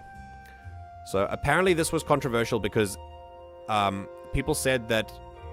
I think the main complaint that I've seen is people said that it was still underpowered even in 2024. So we're going to find out. So far, what we've seen in all the class changes that we've had until now is a move from like more specific and like specialized class abilities to something that is way more spread out while still maintaining and retaining the class's a unique identity. So there's a lot more uniqueness in it and a lot more like established identity, but there's so much more versatility in that as well that can blend well with other characters and other classes. So that's kind of the pattern that we've seen going on. Let's see if Ranger can move with that. So here we go. I'm going to make this a smaller window so that we can have that here. Yeah, very good, very good. And then I will shrink myself. Oh. Yes, very good. And then I will zoom. So we can see things. Very good. Very good. Okay, this is good. Cool. The Ranger of the 2024 Player's Handbook is our beloved Sword of the Wilds, now with more magic, greater martial prowess, and new opportunities to gain expertise. Oh, interesting. Making them more skillful. Okay. They can prepare more spells, cast Hunter's Mark for free several times per day, and receive bonuses to the iconic Ranger spell at higher levels. Okay. Okay, so they're going to build it around Hunter's Mark. All right. Several other new features such as Roving, Tireless, and Nature's Veil will look familiar from Tasha's Cauldron and everything. Okay, cool. Like we said before, a lot of the 2024 Player's Handbook is just Tasha's. It's just going to be from Tasha's Cauldron and everything. Read below as we cover what's new with the 2024 Ranger. If we don't cover a feature such as your ability score improves next attack, it's because it remains unchanged. Okay, cool. So the Ranger, apparently, like we've said before, or like they've said here, it appears that they are going to go the route of Hunter's Mark and a little bit more like magic stuff. On the face of it, I don't really have a problem with that. I think Hunter's Mark is a great spell. It is very single target though, so I think if they're gonna move the Ranger towards single target damage, then I guess fine. That's pretty similar to how the regular Ranger was. The regular Ranger is pretty single target. But yeah, free Hunter's Mark, Obadiah be praised. Yeah, dude, I think a free Hunter's Mark would be awesome. It'd be very cool. All right, so here we go. So, what's new? At level 1, you get spellcasting. Oh shit, level 1 spellcasting? Cool. I like that. Rangers can now use a druidic focus. That's also nice. I do like that Rangers are kind of half druids. Very cool.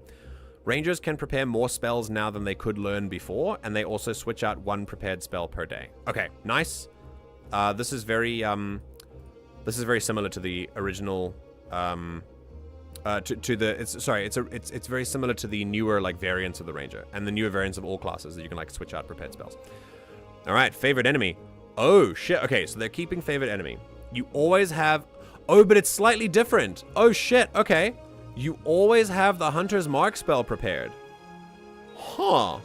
You can cast Hunter's Mark twice per long rest without expending a spell slot, and this number increases as you level up. Okay. All right, so definitely a focus on Hunter's Mark. All right. And I believe, I don't know how much they're going to change Hunter's Mark, but yeah. Now, okay, here's the thing. If Hunter's Mark remains a concentration spell, it might be a little bit of an oopsie for the Ranger, because Rangers get a lot of other concentration spells, and I think that it might, like Entangle and other like really good combat concentration spells. And there are subclasses for the Ranger that rely more on magic and like more magic affiliated, and I think having the full Ranger class take up an entire concentration slot would kind of... it runs the risk of wrecking it. All right, we'll see. I don't want to prejudge it, so we'll see. All right, Weapon Mastery. Oh, sick. I love these. The Weapon Mastery properties, so good. So good. I'm such a fan of the Weapon Masteries. I think they're so interesting. If you don't know what the Weapon Masteries are, essentially weapons are being completely overhauled in the new 2024 Player's Handbook. from just regular weapons. Now each weapon has its own couple of special properties, and with weapon masteries, you can take those properties and apply them to other weapons. So you can make a dagger a sweeping attack instead of a greatsword, or you can make a whip like a push attack or a pull attack instead of another one or whatever. Like, it's super cool. Really, really, really, really like good idea. So I really like this. Natural Explorer removed. Removed completely. Yo, that's very interesting. Okay, so they've just taken it out entirely. All right. I can't really remember what it used to be. But let's see. Oh, we're going to, you know what? Let's skip ahead. And I kind of want to, yeah, let's read over here. Okay. 2024 Ranger can prepare more spells. That's fine. The 2014 Ranger learned their 6th level spell at level 9. Yeah, true. And the 2024 Ranger can prepare their 6th level spell at level 5. What? Wait. That's huge. 6th level at level 5? That's before any other class can do that. Wait. That's so wild. Is that a typo or is... Whoa. That's a Oh, not... Sorry, 6th spell. Oh, I'm just dumb. That was very... that was very illiterate of me. I apologize. 6th spell. Okay. Still, that's good. That's real good. I like that. I like that a lot. Yeah. Thank you, Raz. I appreciate that. Okay. Spellcasting looks a little different in the 2024 Player's Handbook. All spellcasting classes prepare their spells now. This is good. I like this. Although some classes still change their spells when they level up, just like you're used to. All casters prepare their spells, which I think is fine. It sort of makes things streamline. But the regular prepared casters like Druid and Cleric and stuff that could already use that awesome like prepared spell list thing, they get to switch out their entire spell list, whereas the other classes get to switch out like one at a time. So I like that. I think it's still cool. Still makes prepared spellcasters unique. I think it's okay. Spellcasting classes are no longer distinguished by who prepares spells and who learns them. Good. But rather how often a class can change their prepared spells. Yes. And how many they can change at a time. Yeah. So the 2024 Ranger prepares its spells when they complete a long rest, just like the Druid, but can only swap out one spell per day. Whereas the Druid can swap out all of their spells if they wanted to. Very cool. I like that. You can now also use a Druidic focus. Okay, fine. Okay, here we go. The 2024 Player's Handbook strengthens the Ranger's class relationship with its trademark spell, Hunter's Mark. Not all Rangers use Hunter's Mark, but I think it's interesting that they're trying to change it to make it a Hunter's Mark class. I mean, it's not like it's the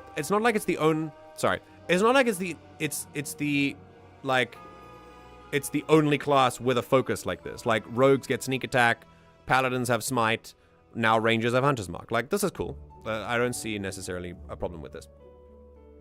Several of the 2024 Rangers base class features all power up your Ranger while Hunter's Mark is active.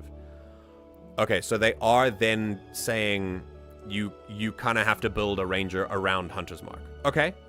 All right. Also, the spell now deals force damage on a hit. Oh, force damage. That's cool. If you don't know why that's cool, it's because usually it did piercing damage or just whatever extra damage of the weapon. And that is often not resisted as much. Like, force damage is there are not a lot of enemies with resistance against force damage. So this is good. This is a rarer damage type, which is nice. I have to say, though, I'm starting to see, and this is not because I was prepped for criticism. I'm maintaining an open mind. I think one of the main things that I love about Warlock is that they moved away from Eldritch Blast, because everyone was picking Eldritch Blast for their like cantrip and stuff, and now you can do it. Now you can do the same Warlock stuff with lots of other cantrips. And here's the Ranger kind of doing the opposite of that, and sort of going to a spell that many people chose, and kind of going, actually, you are pretty much forced to use the spell now, or be a completely suboptimal Ranger. I'm not sure how I feel about that. I think it can be fun, but I'll reserve my full judgment for the rest. Let's see well, yeah, Eldritch Blast is iconic. No, you're right, but there's so many people out there who feel stifled as a result of that because there's so many other cantrips out there that are awesome. And I think a lot of warlocks would want to theme themselves around different spells, and I think they should get the opportunity to do that without being punished because many invocations require Eldritch Blast. And I think that's okay. It's great that they've made that available to any cantrips now. I think it's a bit risky to do this to the ranger, but we'll see. We'll see. Okay. Favorite enemy.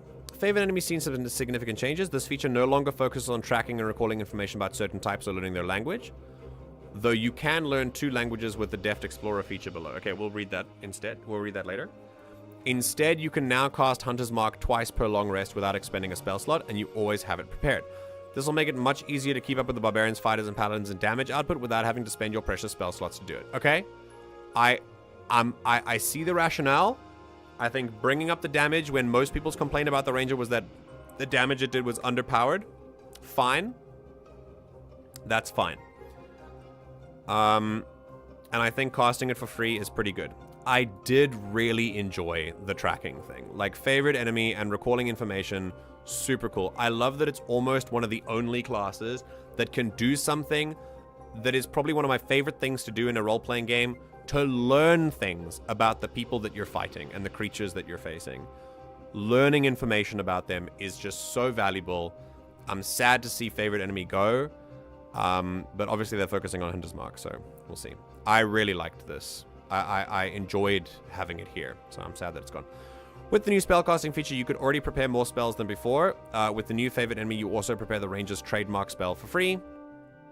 You'll get more free castings of Hunter's Mark as you level up. Okay, fine.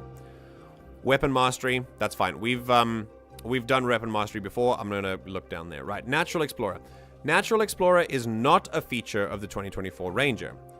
Instead, if you'd like to be an expert navigator through the woods, the Ranger now gains access to spells that could help with travel, such as Alarm, Goodberry, and Speak with Animals at level 1, and you can select expertise in survival with Deft Explorer at level 2. Okay, not all Rangers are natural explorers, so I'm okay.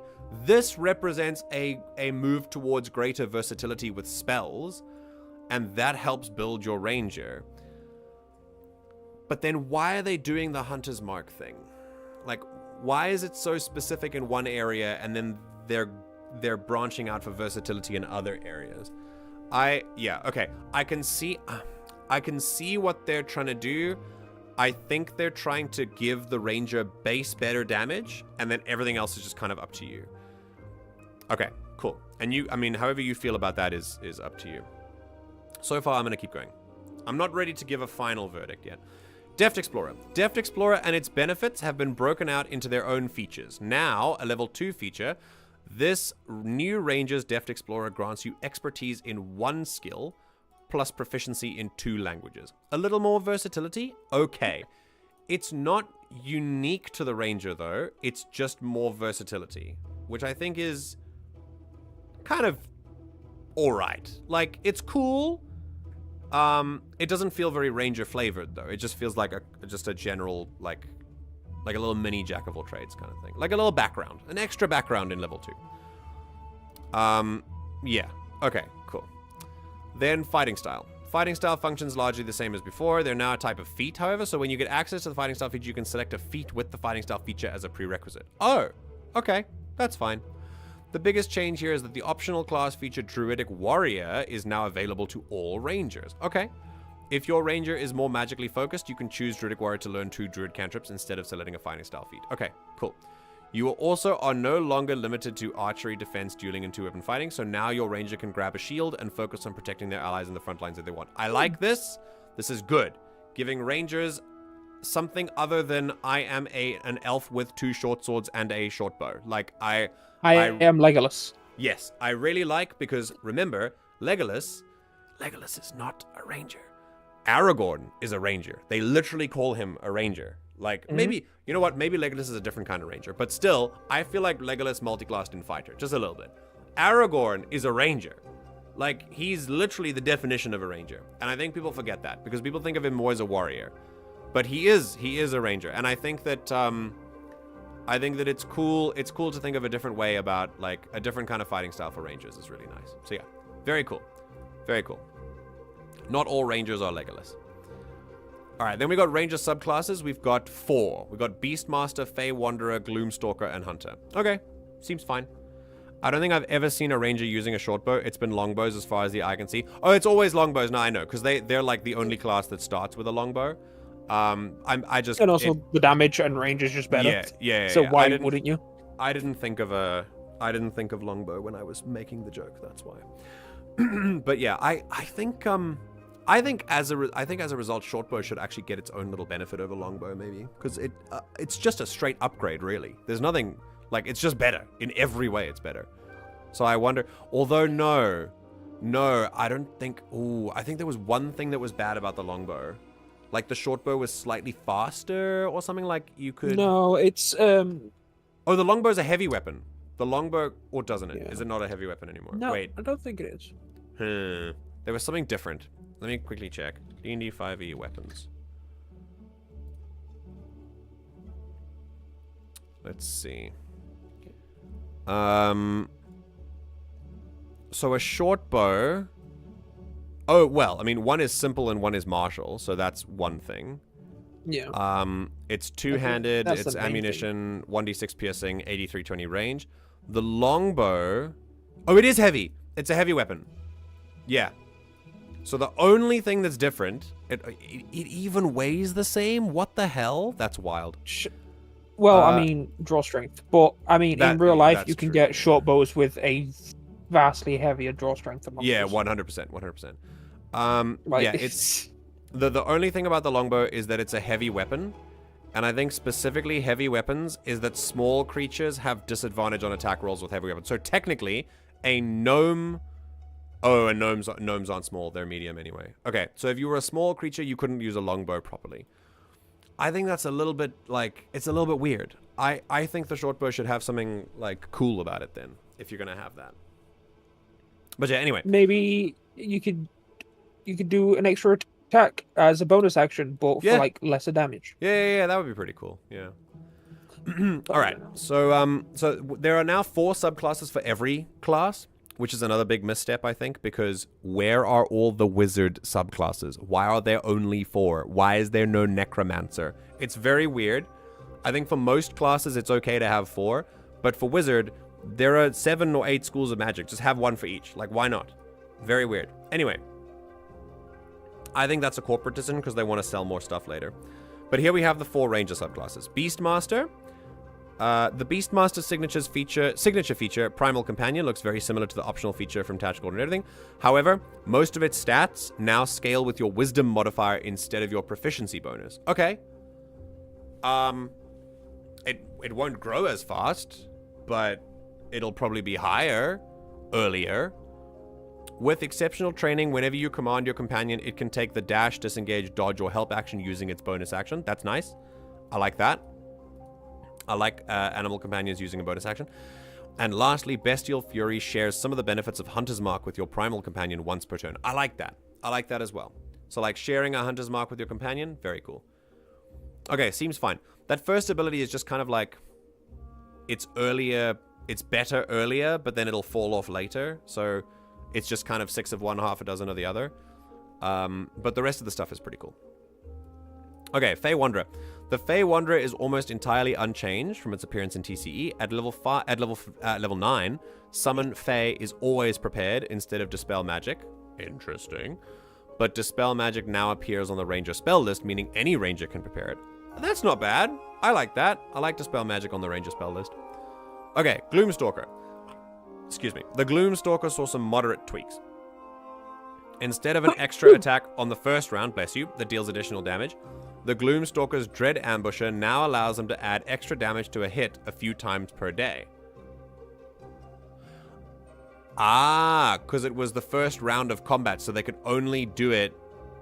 Okay, so you've lessened the damage they do on the first round, but you've increased the amount of time they can use this ability. Like, the amount of times. Yeah, it's a nerf here and a buff there. Like, okay. I think it just kind of changes the style of the Gloomstalker. Not necessarily a bad way. We'd have to see how it how it plays. But yeah, I don't see an immediate problem with this. Hello, Alex. It does take away the ability of the Gloomstalker to be just an absolute powerhouse on the first turn of combat. Which I think is okay, because maybe you want to play a ranger that's not a powerhouse, but still a Gloomstalker. Like a stealthy ranger, pretty cool. And maybe you want to be a stealthy ranger that doesn't do things on the first round of combat and then feels underpowered the rest of the time. So I like what they've done here. Stalker's Flurry at level 11 was also tweaked slightly to build off of this change, increasing the damage of Dread Ambusher, nice, and allowing you to apply an additional effect when you use it. You can make an extra attack on a nearby enemy, or frighten your target and creatures within 10 feet of it. This is nice. This is cool. I like that. In addition to imposing disadvantage on other creatures' attack roll, Shadowy Dodge now takes your reaction and lets you teleport up to 30 feet. You gotta know, I love teleport. As soon as there's a teleport, I'm in. So I like this. These changes are very interesting, in a good way. I like this a lot. Okay, Hunter. The Hunter has become more streamlined, with Hunter's Prey and Defensive Tactics granting you 2 options instead of 3. However, you can change those selections every time you take a short or long rest. Whoa! Making you much more adaptable. Yes. So going from one to the other as you go, that's cool. That's cool. My favorite change is the new Hunter's Lore at level 3. You automatically know the immunities, resistances, and vulnerabilities of creatures marked by your Hunter's Mark spell. Yes! Good! Very good change. I like that. I love that. So valuable. That makes a Hunter Ranger so much more valuable now. Very cool. Learning things about the enemy. Awesome. Awesome change. Hello, Alex. Won't be here long, waiting for the PC to remember how to function. Well, thank you for being here in the meantime. Okay. And then Primeval... This is just level 2. These are just the subclasses. Okay. Primeval Awareness level 3. Primeval Awareness is not a feature of the 2024 Ranger. You can still gain greater awareness of the world around you by picking up expertise in Perception level 2 with Deft Explorer. You also have more spells now and can swap them more often, so you can access magic like Beast Sense and locate plants and animals. Okay, this feels a bit like, hey, we took something away and gave nothing, but look at how many more spells you can get. Like, So you get nothing at level 3 now. I mean, fair enough, I guess. More spells. It's okay to give a buff, you know? Lots of other classes, almost every other class that we've got has been given, like, straight buffs in so many of their areas. You don't have to nerf part of the Ranger in order to buff it somewhere else. You can still give them Primeval Awareness. Anyway, Roving level 6. Formerly a part of the Deft Explorer feature, Roving has been split off into its own class feature with a slight buff. It grants an additional 10 feet of movement instead of 5, but it does require you to not wear heavy armor. Okay. It still grants the climb speed and swim speed as before. Okay, that's fine. Land Stride. This is not a feature of the 2024 Ranger. Instead, the Ranger gets expertise at level 9. I don't like this. I really liked that Ranger could use terrain very effectively. Like, Land Stride lets you... Like, difficult terrain is no longer difficult for you. That's awesome. That's so cool for a Ranger. One of the coolest features. I don't like that that's gone away. I'm feeling a little... Maybe it's gone away because it's less useful unless the entire party can ignore the difficult terrain. That's a fair point. Maybe they get freedom of movement and then they can do it on multiple people. But yeah. I'm getting it's like, yeah, feeling... okay, you don't suffer from difficult terrain, but everyone else does, so you move at the same pace as normal anyway. I think if it were just this being taken away, I'd be okay. But they've taken away Land Stride, Primeval Awareness, and Natural Explorer and, like, terrain and stuff. I would do is buff Land Stride so that it affects allies within, like, 10 feet. That would be freaking awesome. And because then, like, you know, you're helping them move through it kind of thing. They have a pattern of doing that with other classes, helping them. I totally understand not making the Ranger like a solo class, because that's fine. You want to be a teamwork, like a team player in a D&D campaign. But still, I'm sad that they are taking away the abilities that made Ranger cool, and that at least made Ranger unique, and then adding stuff on top. I love the stuff they're adding. I think it can be really cool. But why are you taking away so many things? Just like, that's 3 or 4 things that they've taken away completely and replaced them with generic stuff. You could have just added the generic stuff, you know? You didn't have to take away all this other stuff. But again, all of this is purely theoretical until we've played with the Ranger. So we won't really know how it plays until we get there. I'm just a little sad because I feel like one of my favorite classes in D&D is now a little bit more generic. But still. And not in a good way. Like, I like the versatility that the other classes have. I think mainly what the Ranger has now is Hunter's Mark. And that's kind of it.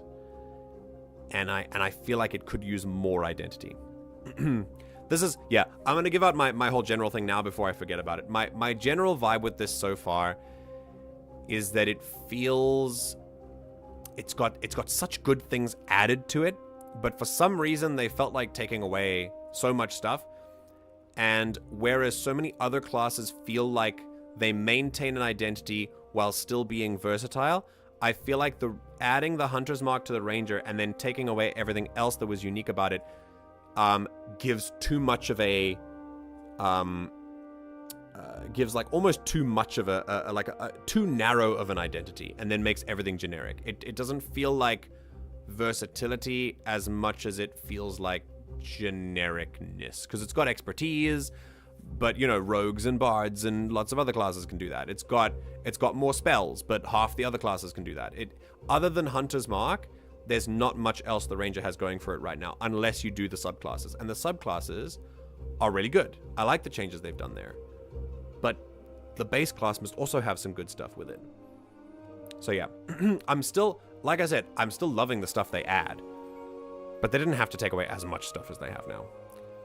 Yeah, so now they have expertise. Expertise in 2 additional skills. Okay, yeah, sure. Right, Tireless level 10. With Tireless, you can use an action to grant yourself temporary hit points. Okay. I love using this feature as soon as literally anything seems off, because you get several uses per day.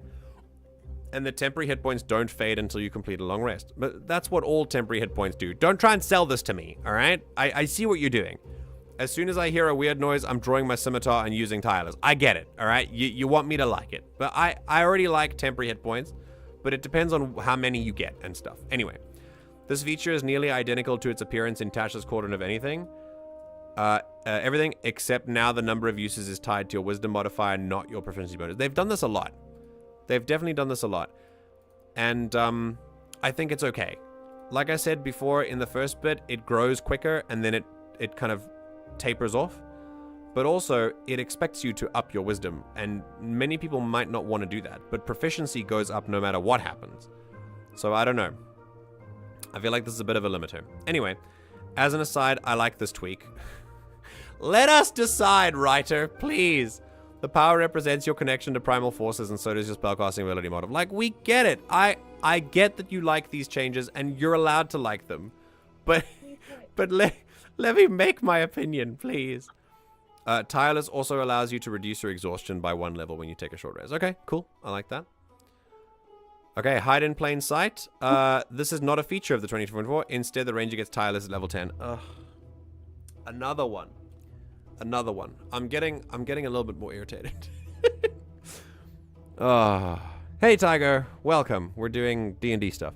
I have a feeling the person who wrote this is a Drizzt simp. Yeah, 100%. The thing is, I love Rangers. I love them. I think they're so cool. And I love the additions they're getting here. But this is thing number 5 you're taking away. All right, Relentless Hunter, level 13. Taking damage can no longer break your concentration on Hunter's Mark. Oh, this is great. This is awesome. It's a pity it comes at level 13, but it's awesome. I love this. Like, immune to concentration on Hunter's Mark? So sick. If you want to focus on dealing damage, nothing so pedestrian as a fireball can stop you. You can now only lose concentration on Hunter's Mark if you become incapacitated, die, or cast another spell or activate another effect that requires concentration. Okay, fine. Now take concentration away from Hunter's Mark. If it's your class's entire spell, and there are other spells that also require concentration as a ranger, of which there are many, because many of them are druid spells, and almost all druid spells are concentration. Just just take away concentration. It's fine. It's your main identity spell. It's okay. They really are gutting most of the nature-themed things from Rangers and just replacing it with cast more spells. Yeah, that's absolutely what it feels like, yeah. Which I don't hate, I'm just sad about. I'm okay to try. I'm open-minded. I'm cool to try it. But it is sad. Especially because, well, yeah, it feels like they didn't know what was left with Ranger once they took away the nature identity, because a lot of people don't want to play Rangers with a nature-themed identity, and that's fine. They don't want them to be like Druid Light, which is okay. Play a Ranger that's not. Like Aragorn is not Druid Light. That's cool. You can play as Aragorn. But at the end of it, they were like, okay, so what do we do with the Ranger now? What's their identity? And they were like, Hunter's Mark. Let's do that. And I don't think that's enough. I think you need more. Do I hear people in the background? Maybe. Ash is here. That Heron is also behind me playing Red Dead Redemption, so I don't know. Anyway. My mom did come in briefly, but... Oh, okay. This also confirms that Hunter's Mark will indeed still eat up your concentration slot. Yeah, which is stupid to me. I don't like that your entire identity denies you the use of so many other spells in combat, especially because Hunter's Mark concentration can last for a day if you upgrade it. Or is that Hex? I think that might be Hex. Hunter's Mark, at least an hour, I think it is. Actually, I can hover over this and it'll tell me. Or it won't. Let me open it up. A whole day? Yeah. It's an hour. So it concentrates for an... Oh, yeah. So, hello, Chris. Yeah, if you upcast... We're talking about D&D changes in the Player's Handbook, the 2024 Player's Handbook. We're talking about the Ranger. So for Hunter's Mark, it starts with an hour. And then if you use 3rd or 4th level, you get 8 hours. And use 5th level or higher, you can get 24 hours. So it can be up to a day. That's 24 hours where you track a prey and you can't use any other concentration spells. Very dumb. Not a cool change. If you're gonna make it their whole identity, then take away concentration. Come on. Does that mean call join in can? Yes, call join in can, but topic stick to, or we'll leave. Especially for a tracker. Yeah. Okay, Nature's Veil. You can turn invisible as a bonus action. Cool. Yeah. This invisibility lasts until the end of your next turn, granting you advantage on any attack rolls you make during that time. I know how invisible works. This feature is nearly unchanged, but the number of uses now equals your wisdom modifier. Once again, moving into wisdom. Definitely incentivizing Rangers to play optimally, quote unquote. And I think that definitely puts people who kind of want to play maybe an unwise Ranger in a bit of a box. Just as with Tireless, I personally like this tweak. Turning invisible is presumed. You know what? The writers are human. I'm not going to be too hard on them. They like these changes, and that's fine. But it's very clear. I feel like they really want us to like them. It feels a little bit like they're going, hey, we got you this cool thing. It's so cool now. Look how cool it is. It's fine. I'm not going to be so hypercritical. Let's keep going. Okay, Vanish. Vanish and Nature's Veil, that gets exchanged. Precise Hunter, level 17. If a creature is marked by Hunter's Mark, you have advantage on attacks against them. Cool. By this level, you have 6 free castings of the Hunter's Mark spell. That's pretty cool. So if you want to focus on dealing damage, Precise Hunter will help you slay your enemies. Oh, you have advantage. Okay, cool. At level 17, having advantage with a spell that eats concentration, it does a lot of damage. So it's doing more damage and advantage. But I hate to say this, feels a little underpowered, which is very weird for a Ranger, he said sarcastically. And finally, at level 18, Feral Senses. Oh, not finally. You now have Blind Sight out to 30 feet. That's pretty cool. Enemy mages slinging spells from behind the cover invisibility aren't safe from you any longer. They can't sling spells out of invisibility because then invisibility will end. It's fine. This isn't new per se. The 2014 Ranger could also perceive invisible creatures, but the 2014 Player's Handbook language wasn't quite as streamlined. Okay, cool. So now at level 18, we get Blind Sight. Fine. A little bit late to get Blind Sight, but fine. And then Epic Boon. Cool. Gain an epic boon. We talk about feats. These are cool things at level 19. Like, every class gets this. Let's see their one. Increase one ability score by 1. Ooh, any one. That's pretty cool. And immediately after you take the attack or magic action, you can teleport up to 30 feet. That's cool. I like that a lot. More teleporting, please. Big fan. And it doesn't count. Like, immediately after you take an action, you can just teleport. That is incredibly cool. I like that a lot. And then Foe Slayer. All right, so originally in the 2014 Player's Handbook, Foe Slayer was you can just do more damage. Let's see if it's changed. Hunter's Mark now deals 1d10 force damage on a hit instead of 1d6. Okay, big upgrade.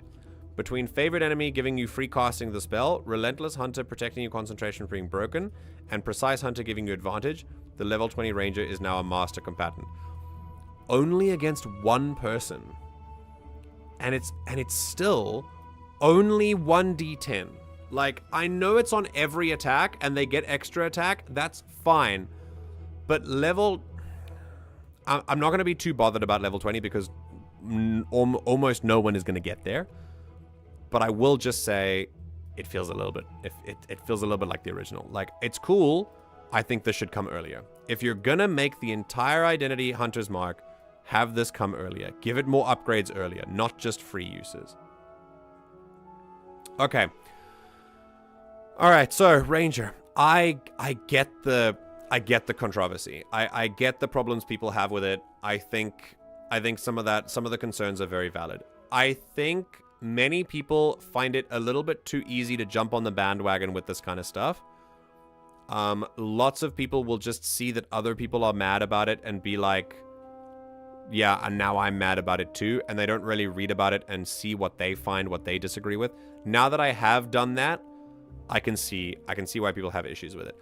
My main, worry, and I'm not going to say problem because none of us have play tested this yet, so I don't think we should judge whether it works or not.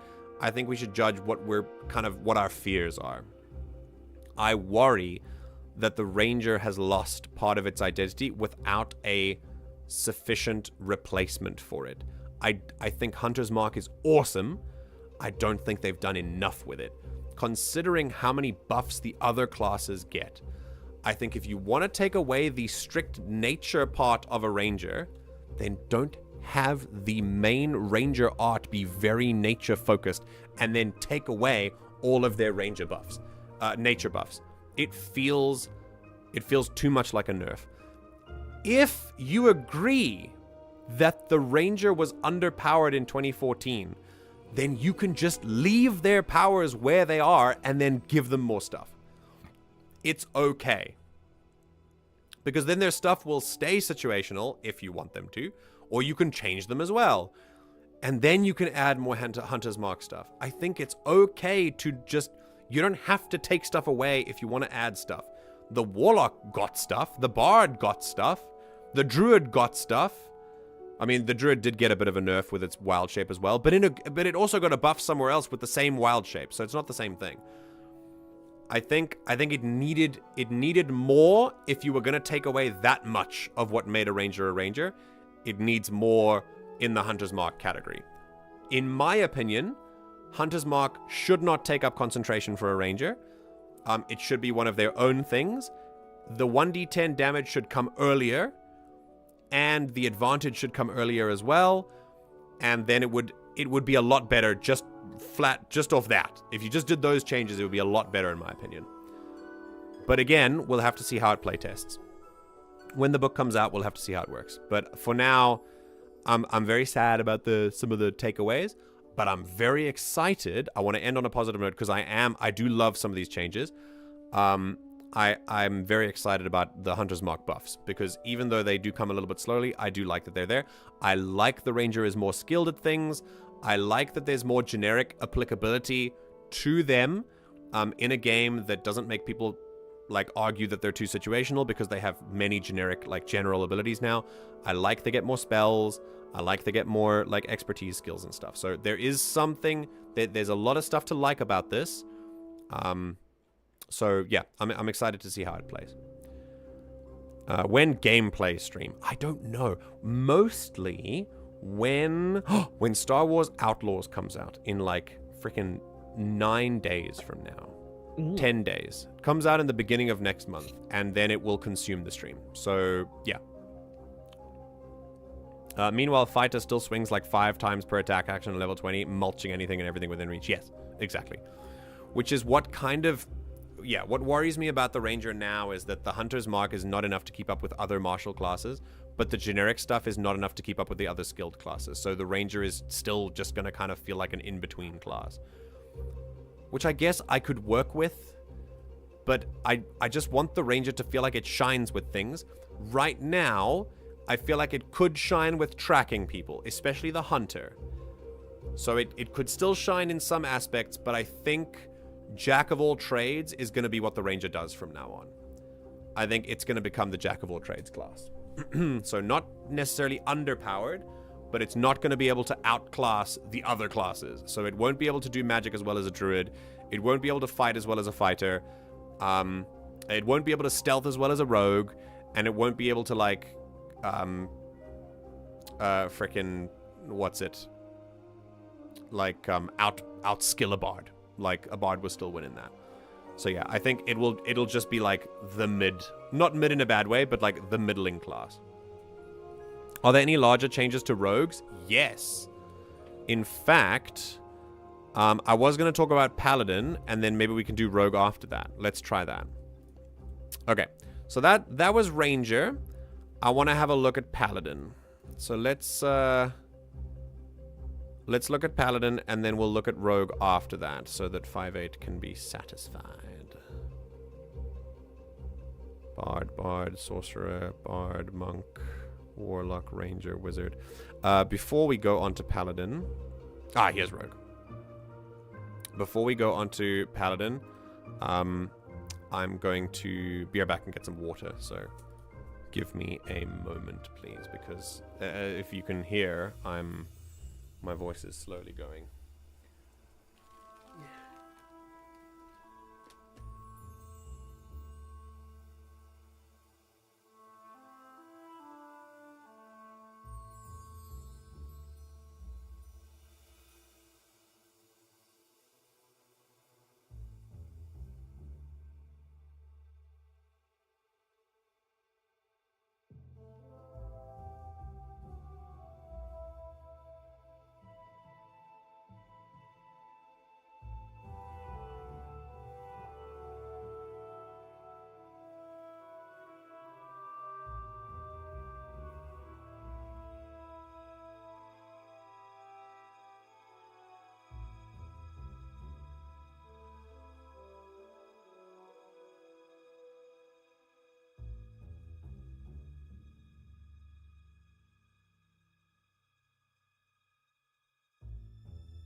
Alrighty.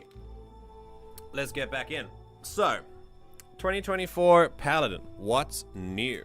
For those of you who like to smite things, let's figure out how you can do that more effectively.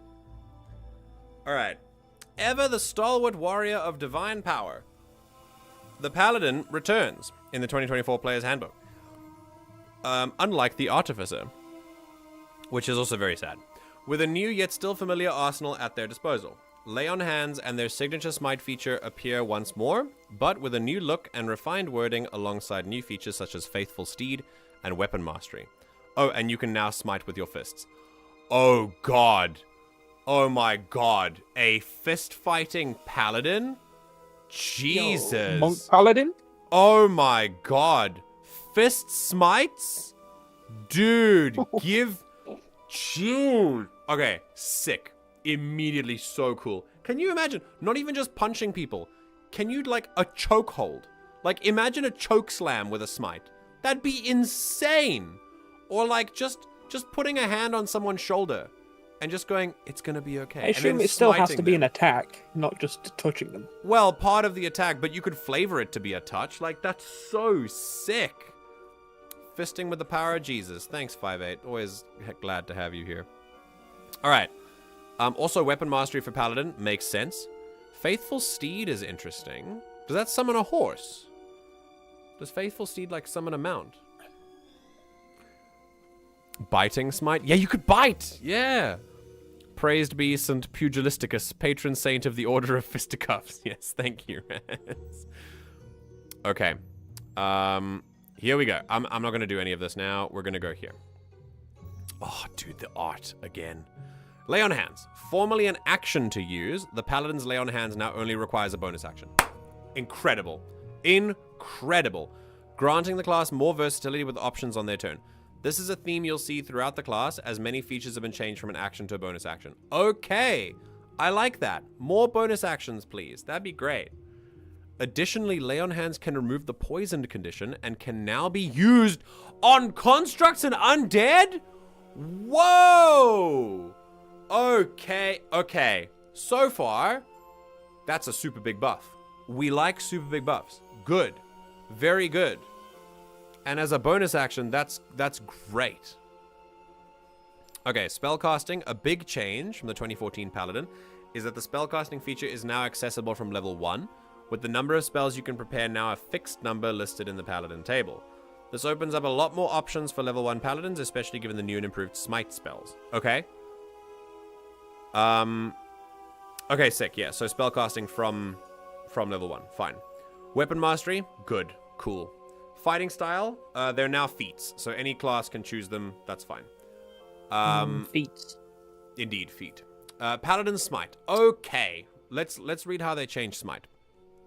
Previously a dedicated feature in the 2014 Paladin, and formerly known as Divine Smite, the level 2 Paladin Smite feature on the 2024 Paladin works a bit differently. Instead of granting you a Smite feature directly, it gives you the Divine Smite spell as a permanently prepared spell. Okay, so it's the same thing with all the other classes. They're trying to just make things spell. They're trying to sort of streamline things so that new players are sort of more welcomed into this, which I like. I think this is fine. It doesn't change anything. It just changes the way that it works, which I don't care. It doesn't matter. This new spell works much like the 2014 Divine Smite class feature with a couple of key differences. First, it can now be used on unarmed strikes. This is huge. Absolutely huge. Which is a relief for paladins who want to sock monsters with a divine punch to the face. Yes, I agree. This is good. Second, it now requires a bonus action to use, which you take immediately after you hit a creature with an attack roll, bringing it mostly in line with the original Divine Smite's mechanics. Okay. Wasn't a smite part? No. Wait. Regular smites were bonus actions. Was original Divine Smite a bonus action? Or have they made it a bonus action? Massive buffs all round except you, Ranger. Sit back in the corner. Yeah, it's so disappointing. I'm happy for, like I said, I want to keep it positive. I'm happy with the Hunter's Mark. But yeah, I feel you. Since it's a spell, does that mean wizards can use it? No, different classes will still have their own spell lists, so they'll still be different there. As far as I know, can you? I mean, it'd be quite fun if a wizard could divine smite, but also it would take away from paladin. So starting at second level, when you hit a creature with a melee weapon, you can expend one spell slot to deal radiant damage. Oh, yeah. So it wasn't a bonus action at all. It was a spell slot, but in this, it's a spell slot and now a bonus action. Gotta say, this is definitely a nerf. But this means, now what's very interesting about this, remember paladins get multi-attacks, and they also, they get other attacks and things like that. Bonus actions will reduce the paladin's smite to probably one smite per turn. And you have a lot of paladins in 2014 who would just whack, and smite 3 attacks, and just do insane amounts of damage, and kill anything in one turn.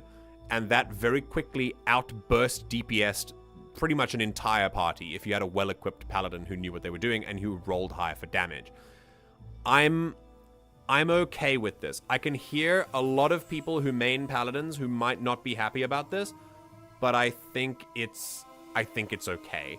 Very much like the druid's wild shape getting nerfed, it's not necessarily a nerf as much as a balance thing. The ranger, I'll keep coming back to it because in comparison to the ranger, it doesn't feel like a balancing thing because the ranger's biggest complaint was that it was underpowered, not overpowered.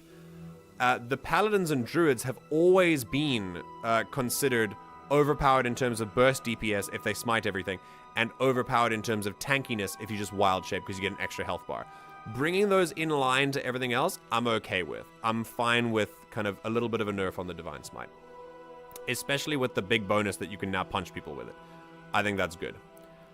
Alright, subclasses. Here we go, level 3. All 4 subclasses are returning options, but each one has a small glow up. Okay, so Oath of Devotion, Oath of Glory, Oath of the Ancients, and Oath of Vengeance. Okay. Paladins who swear an Oath of Devotion will find their features lasting longer, as Sacred Weapon and Holy Nimbus each now last 10 minutes instead of 1 minute. Very good, very good. We like buffs. In addition to its longer duration, Holy Nimbus can also be used again by spending a level 5 spell slot, rather than just being once per long rest. Good. Love different ways to use your class features, so that you don't feel limited to like using it once a day. They also have a new feature that replaces Purity of Spirit in the form of Smite of Protection, which grants cover to you and your allies within your aura when you cast Divine Smite. That's awesome, but before I read the rest of that, it kind of made me feel like I would have to smite a friend to give them protection, which sounds very funny, and I'd be happy to do it, but this makes more sense. Slap a friend on the ass. Yeah, like a butt slap of motivation, yeah. Yeah. Finally, Oath of Devotion paladins get tweaked spells in the form of Shield as of long Faith as and they're Age. okay with that, of course. Yeah, consensual butt slapping, yeah. Replacing Sanctuary and Lesser Restoration. Okay. Oath of Glory. Oath of Glory has had its Aura of Alacrity feature improved. Previously, it had a 5-foot radius. Now it uses your Aura of Protection to determine who it affects. Okay, fine. This use of Aura of Protection is something else you'll see recurring throughout the 2024 Paladin. Okay, so they obviously want to buff the Aura of Protection. That's fine. Better synergy between your class features. I like this. Oath of Glory Paladins can also enjoy a 1-hour duration on Peerless Athlete and access to a brand new Oath spell called Yolanda's Regal Presence. Sounds interesting. I don't know any of these things, but sounds interesting. Oath of the Ancients. One of the biggest upgrades to Oath of Ancients is to Undying Sentinel, where the 2014 Oath of the Ancients Paladin would simply go to 1 hit point instead of 0. The 2024 version instantly regains a number of hit points equal to 3 times your Paladin level. Sick. Good buff. Very nice. Because then you kind of play dance with like getting up and getting down if the next enemy goes. So you use Undying Sentinel, an enemy hits you, you go down to 0, then you go up to 1, then it's the next enemy's turn and they hit you and you go down to 0 again. It's cool that you can heal. I like that. Nature's Wrath also now affects each creature of your choice within 15 feet. Also good. And your targets must make a strength saving throw instead of getting to choose between making a strength or dex saving throw. Okay, I think that's a buff because it limits the choices that the enemies can make, which is good. But I don't know. I feel like dexterity would make sense. Anyway, Elder Champion has also seen some love, now requiring a bonus action instead of an action. Cool. And can be refreshed with a level 5 spell slot. Again, all good. These are all good changes so far. Some of them are a little bit but nothing bad yet. I'm still waiting for the bad stuff. Like, I'm still waiting for the part that people had a problem with. Oath of Vengeance. Maybe the Smite. Maybe it was the Smite. Carrying on the trend, Oath of Vengeance receives an action economy boost with Vow of Enmity, no longer requiring an action, and instead can be applied when you attack. Oh, cool. Okay, nice. I like that. It also has an increased range and can be transferred when the current target of your vow is reduced to 0 hit points. Cool. Relentless Avenger and Avenging Angel have also had boosts, with the former reducing the target speed to 0 and the latter being able to be refreshed with a level 5 spell slot. Okay, all good. All buffs. All buffs. Again, I'm loving the buffs. The Paladin is getting fed. This is awesome. Very cool. Hey, Leo. Yay, Paladins. Yes, welcome. Welcome. We're doing D&D. Okay, so here's level 5. Faithful Steed. I'm interested in this. Paladins now always have a Faithful Steed on hand with the Find Steed spell always prepared from level 5 onwards. Okay. This feature also grants a single free casting of the spell once per day so you can summon your otherworldly steed.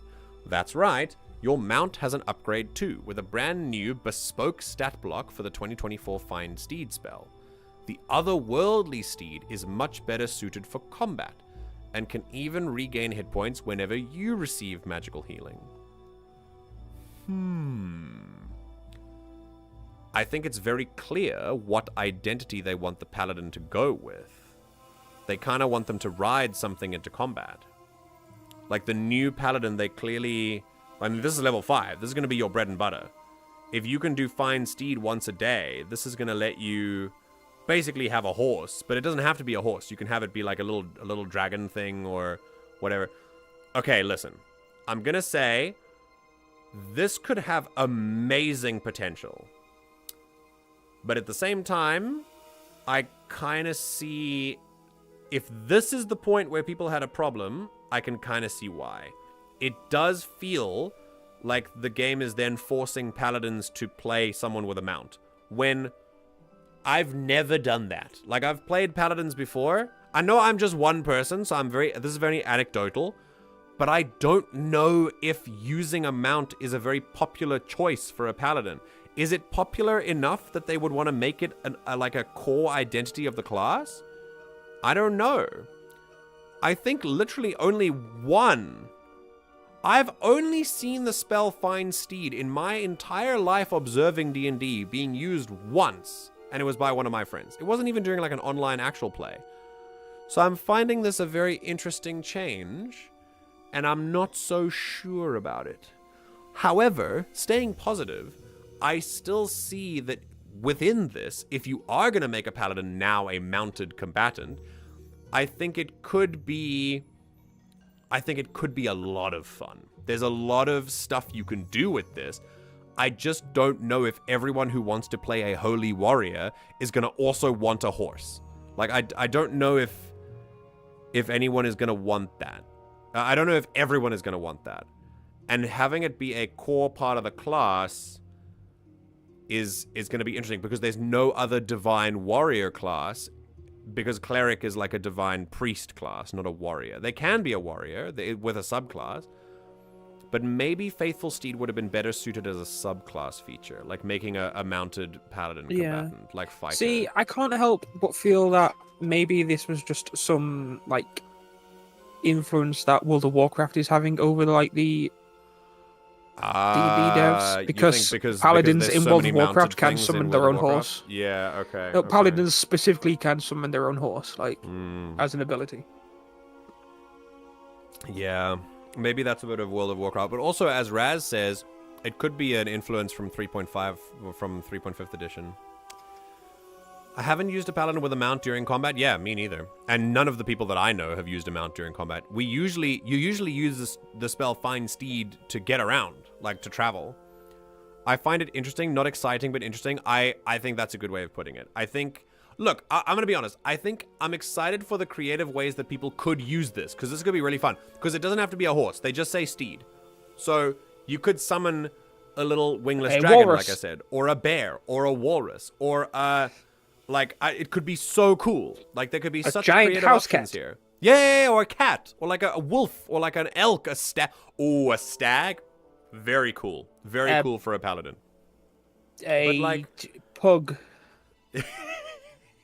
Yes, find otherworldly pug. Very good. They are otherworldly creatures. Pugs are otherworldly anyway, yeah. Eldritch abominations, as they are. No, they're just like they're the Gith of the canine world. True. The plane walkers, canine plane walkers. A paladin Bug of the Yankee, sea. you know. Yeah, they even have the same like turned up noses and shit. That's so funny. And breathing problems. A paladin of the sea with a walrus and deformed skulls, genetic deficiencies. Anyway, what are we talking Yeah, about? exactly. They're exactly the same. Yeah, a Paladin of the Sea with a walrus. Very cool. Very cool. So that, yeah, within this No, ability... surely it would be a seahorse then, right? Oh, that'd be so sick. Within this ability, there are lots of options that I really like. I just don't think it works as a class identity thing because you I don't only think have... the main class thing. Yeah, you only have Subclass, one sure. holy warrior class in D&D. That's the Paladin. The cleric is mainly used as a spellcaster. And I think... Yeah, you as can have like a more martial cleric as well. with a good subclass, yes, which is proving what I'm saying, that the faithful steed should be part of a subclass, because the paladin's whole thing, almost anyone I know who makes a paladin is this single powerful force that just kind of is there, and yeah, I don't know. But again, Like- it also relies on the rest of your party also having mounts for like travel. Yeah, as yeah. well. Well, see, the fine steed seems like it's designed for combat in this one for the paladin's case, so then Yeah, it but, wouldn't be. you know, Yeah. Still, I think it's a bit of a miss, but could be fun. We could see. How do you usually deal damage with a mount? You can only damage the one that's targeted. I've hardly ever seen mounts in combat, and if this is the new norm, I'll have to look at that. Mounted combat can be pretty fun. So essentially with mounted combat, you can mount up using half your movement, and you can mount off using half your movement. Once you're mounted, your creature moves up to its speed. And then you can move up to your speed if you dismount as well. So you can kind of get a little bit of extra movement. But from a mounted, creature, I believe... Oh... you know what? Let me not enemies try can and... choose to attack you or the mount, but Yes. there is a mounted combatant feat where you can take the hit you for can, the you mount. can direct damage towards you instead of your mount. Yeah, because Yeah, remember, if so your mount gets killed, then you if get, you've got like knocked a off. high AC, then you can like, no, I'm going to like get in the way kind of thing. Yeah. Regularly in mounted combat, let's see here. Controlling it. Jesus, this is. How does reach work while mounted? Oh my god, there's so many. Just give me a rule. Like, this is so much. Yeah, horse armor, dodge. Yeah, see, mounted combatant is a feat, I think. Yeah. And if I...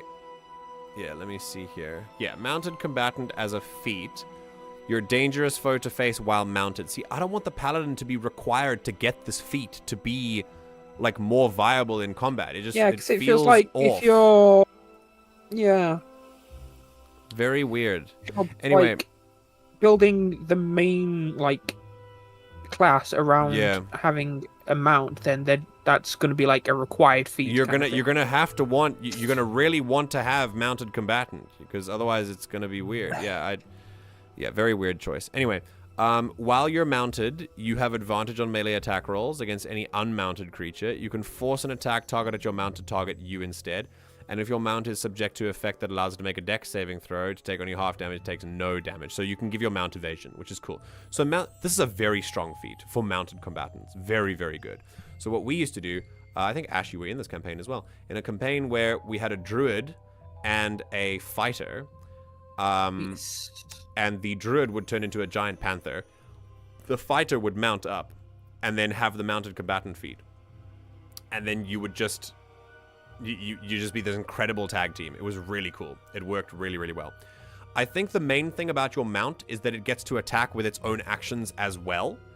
So if your mount has any like extra abilities and stuff, then that's something it can do too. Like horses can trample people and stampede and kick people and stuff. That's pretty cool too. Also, mounts are faster, so that does give you an ability as well. And you can still use your actions on top of your mount. So there are benefits to it. There are not many drawbacks. But again, yeah, to make this part of the core paladin is a little bit weird. We'll have to see how this plays. I think that's the main thing you've got to know about mounting. Okay. Abjure Foes, level 9.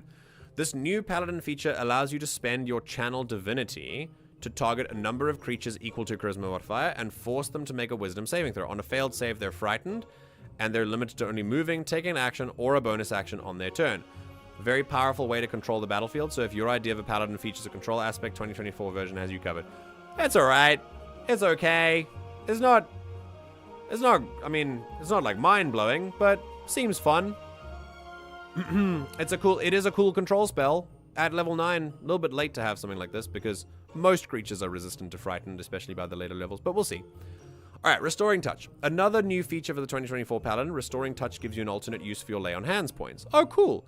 You can now choose to remove one condition from a list of options and can even do this for multiple conditions you spend hit points. I like this. I like this a lot. Again, I think it should come earlier, but I like this. This is cool here.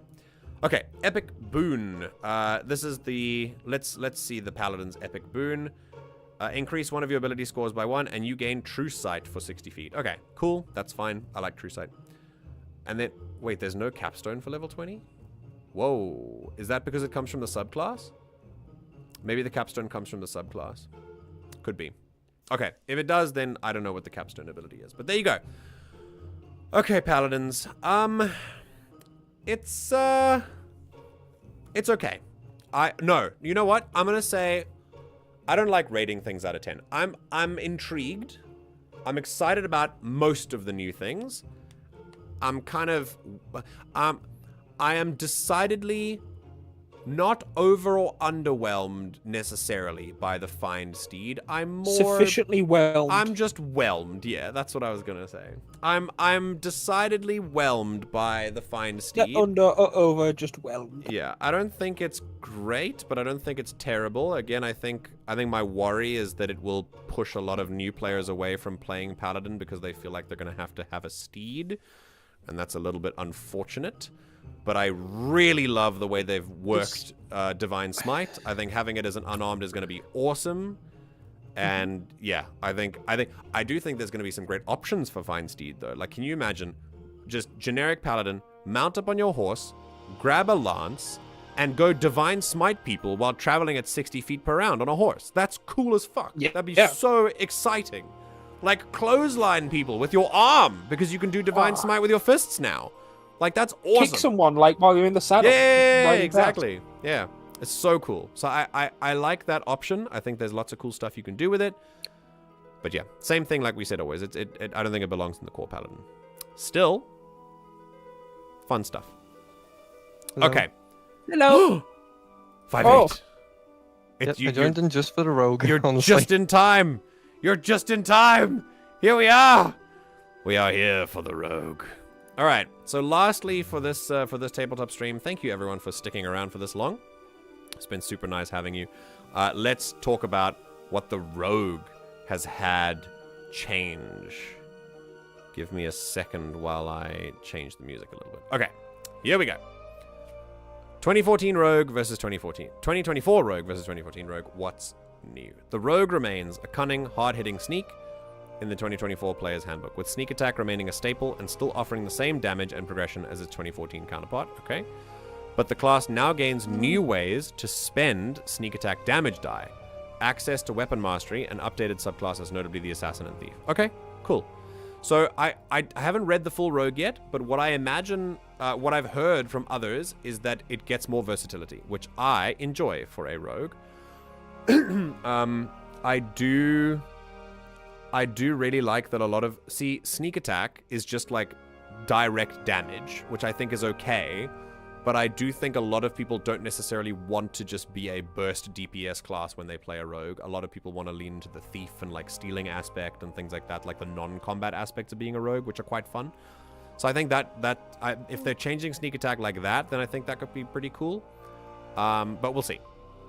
Also, giving them more weapon mastery is very cool as well, because that does give them a more viable option in combat besides sneak attack. A lot of rogues in combat are just... They're very, like, rinse and repeat, I found. That you come out of hiding, you sneak attack, you go back into hiding. Like, it's just kind of... It's a bit boring sometimes. That is literally what happened during a campaign. Yeah. I think having more options to do with sneak attack would be pretty welcome for me as a previous rogue player. Okay, we're gonna skip this one and we're gonna read the full text down here. Again, the art is arting. I'm loving the art that comes out of this. Okay, weapon mastery level 1. In addition to the Rogue's typical suite of features at level 1, you gain access to the new Weapon Mastery feature. Okay, sick.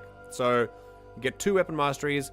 5-8, I don't know if you were around when we talked about Weapon Masteries before, but basically, weapons have been overhauled in D&D that they now have special properties next to them, and with Weapon Masteries, you can now take the property of one weapon and apply it to other weapons. So, sounds fun. You can have incredible combinations with things. It's very cool. So some like there's a sweep attack where you can cleave through things, and you can apply that to other weapons that you wouldn't imagine that you could cleave with, that you can like use in creative ways. Really cool for martial classes. So the Weapon Mastery is going to be very, very fun. And you can change them. And fighters get the most Weapon Masteries out of all, which is obvious because they're fighters, but the things they can do with them are really fun. So yeah, it's cool.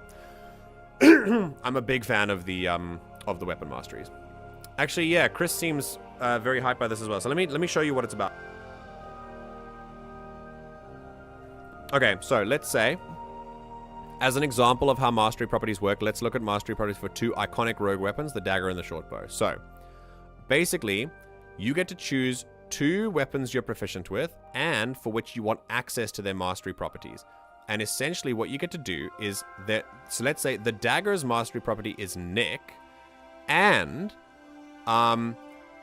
basically how masteries work is you can, if you have a mastery with a certain weapon, you can apply its mastery property to any other weapon that has the same regular properties as that weapon. So, for example, the dagger is light and thrown, and finesse as well. So that means any other light, thrown, or finesse weapon, you can apply that mastery property Nick to, and you can have it do something special. It's very cool. Really, really cool. This is one of my favorite changes, honestly. The dagger's mastery property Nick grants you an extra attack on your attack action if you're using a weapon with the light property. This is in lieu of the extra attack you can typically make with a light weapon using your bonus action. Handy if you need to use your bonus action for cunning action to dash, disengage, or hide. So this makes dual-wielding rogues viable, because you can use a weapon with the Nick property to whip and fight, and then you can still disengage and dash and hide away with your bonus action. Very cool. They've moved dual weapon fighting down to a part of the attack rather than having to eat up your whole bonus action, which I think is a huge step forward. I love that. And by the way, because it's light, finesse, thrown, like I said, you can apply this to any other light, finesse, or thrown weapon. So this is awesome. And then short bow, which has Vex. The short bow's mastery property Vex makes it easier for you to land an attack on the following turn. When you deal damage, you'll have advantage on the next attack roll you make against that creature before the end of your next turn. So it's like a little guiding bolt. Yeah, very cool. So weapon masteries are like one of my favorite changes. They're really, really awesome. And all the martial classes, like Monk will get these, Rogue gets these, Ranger gets these, even some of the Bard classes get these as well. It's very cool. Okay. I wonder if they're actually going to mention anything about the Psyblade Rogue, which I is think the most I think interesting bit to me. I think Psyblade is a subclass coming up. Yeah, we'll see. Yeah. Okay. All right, Thieves' Cant level 1.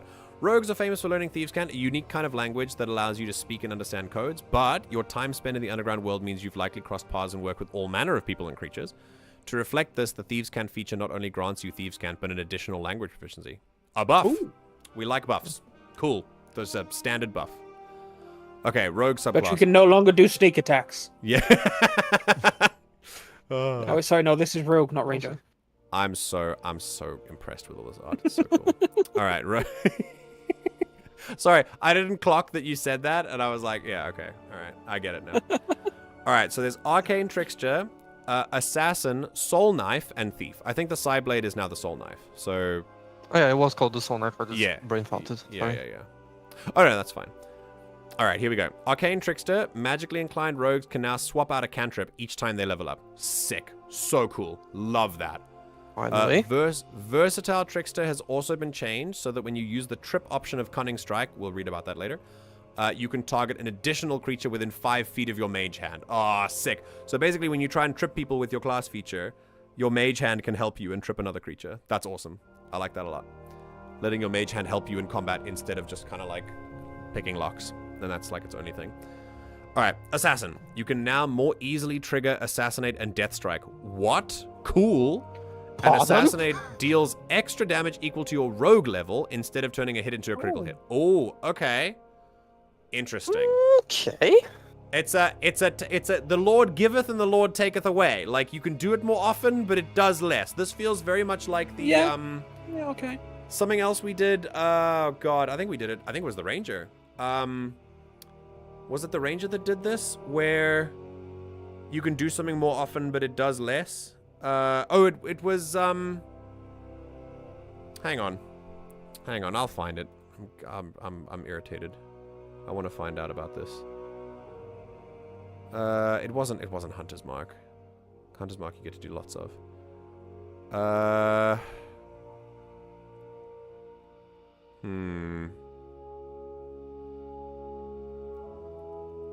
think it was one of the... Oh, it was Gloomstalker. Yeah. So with Gloomstalker, instead of an extra attack on the first round, you can add extra damage to a hit a few times a day. So less damage in the first round of combat, but you can do Gloomstalker stuff more often. So same with Rogue. I think I see a pattern here. I'm gonna say I don't hate this. I think it's pretty iconic that assassins can do critical hits, like really, like guaranteed crits are pretty iconic for an assassin. But yeah, I don't know. I think it's cool that they are giving assassin rogues more to do outside of the first round of combat, just like Gloomstalkers. I think it's cool that you get more viability as the combat moves on. It's very quick with the 2014 Rogue. You very quickly fall off after the first few rounds, especially regarding the like the aforementioned pattern that we do, where you pop out of combat, you pop out of cover, you shoot, and you pop back into cover. But with an assassin, it's very much like, and with Gloomstalker, it's the same. The first turn of combat, you absolutely destroy, and then everything else feels kind of eh. So I think this is okay, and especially damage equal to your rogue level. By the way, guaranteed damage in a dice game is probably one of the most valuable things you can do. Can you imagine being a level 6 rogue and then just dealing +6 damage? That's still really good. Like, it's still really good. Okay, you're more adept at poisoning and impersonating others, and you can move after using steady aim, supporting hit and run builds. Ah, sick. Okay, so steady aim is cunning action, but with a range. So, like, I think this was part of, like, adapted rogues. I think Tasha's did steady aim, where as a bonus action, instead of cunning action, you can also, like, you can get advantage on your attack and basically trigger your sneak attack. So moving after using this, super cool. Love that. Giving rogues more to do. That just makes a mobile sniper build viable. Yeah. Incredible. Oh. More adept at poisoning. I also like that they're leaning into the vibe of assassin, like impersonating others, poisoning people. I like that I feel like they're sort of kind of widening it out, where it has more of an identity across the board. Impersonation, poisoning, and hitting really hard, instead of hitting really hard, impersonating and poisoning, because that's kind of a backup area of the default assassin that people don't really use the poisoning and impersonating part, but they really like the assassinate part. So I like that they're kind of bringing it into line with everything else. Okay, here we go. Soul Knife. Introduced in Tasha's Cauldron of Everything, the Soul Knife is largely unchanged. Okay, so it just kind of comes in. Your psychic blades now have a range of 60 to 120 instead of 60 to nothing, apparently. Did they have they have no maximum range? That's pretty crazy. No, they didn't. That's insane, actually. Jesus. They it can is be so used... That sounds very broken, to be honest. Fuck. Okay, they can be used on opportunity attacks, and they have the Vex Mastery property. Oh, sick. Little guiding bolts in your knives. I like that. Okay, cool. So, they can be used on opportunity attacks. You can, like, throw them as an opportunity attack. That's nice. I think you could use them beforehand. If you still have one ready, you could still use it as an opportunity attack. Okay. All right. Still, I mean, at least it's here. I think it's interesting that it's a default class now. But yeah, I think it's interesting. I like the Soul Knife. All right, Thief. The updated Thief can activate magic items that use the magic action as a bonus action. Oh my god. What? Wait. Magic items that use an action, you can do it with a bonus action? That's crazy. Okay. Like magical artifacts. That's so cool. That's lovely uniqueness to add to this. Oh, I love that. I like that. That's so nice. And have a unique Cunning Strike option. This replaces your sneak attack. For some, Cunning Strike comes in at level 5, so we'll read about that later. Called Stealth Attack, that allows you to remain hidden after attacking. Oh, cool. You don't have to use an extra bonus action to go and hide again. Cool. Okay, use Magic Device saw the most changes. It now offers you an additional attunement slot. Nice. Good. Grants a chance to activate magic items without expending charges. Holy shit. Oh. And allows you to use spell scrolls no matter your class or spellcasting prowess. Yes. Let the rogue thief be a thief of magical artifacts. I like this. I like this a lot. I know that I've not liked it when it's done for like paladins as part of the core class, giving you a horse, and rangers like giving you a hunter's mark and then taking away your nature stuff. It's also...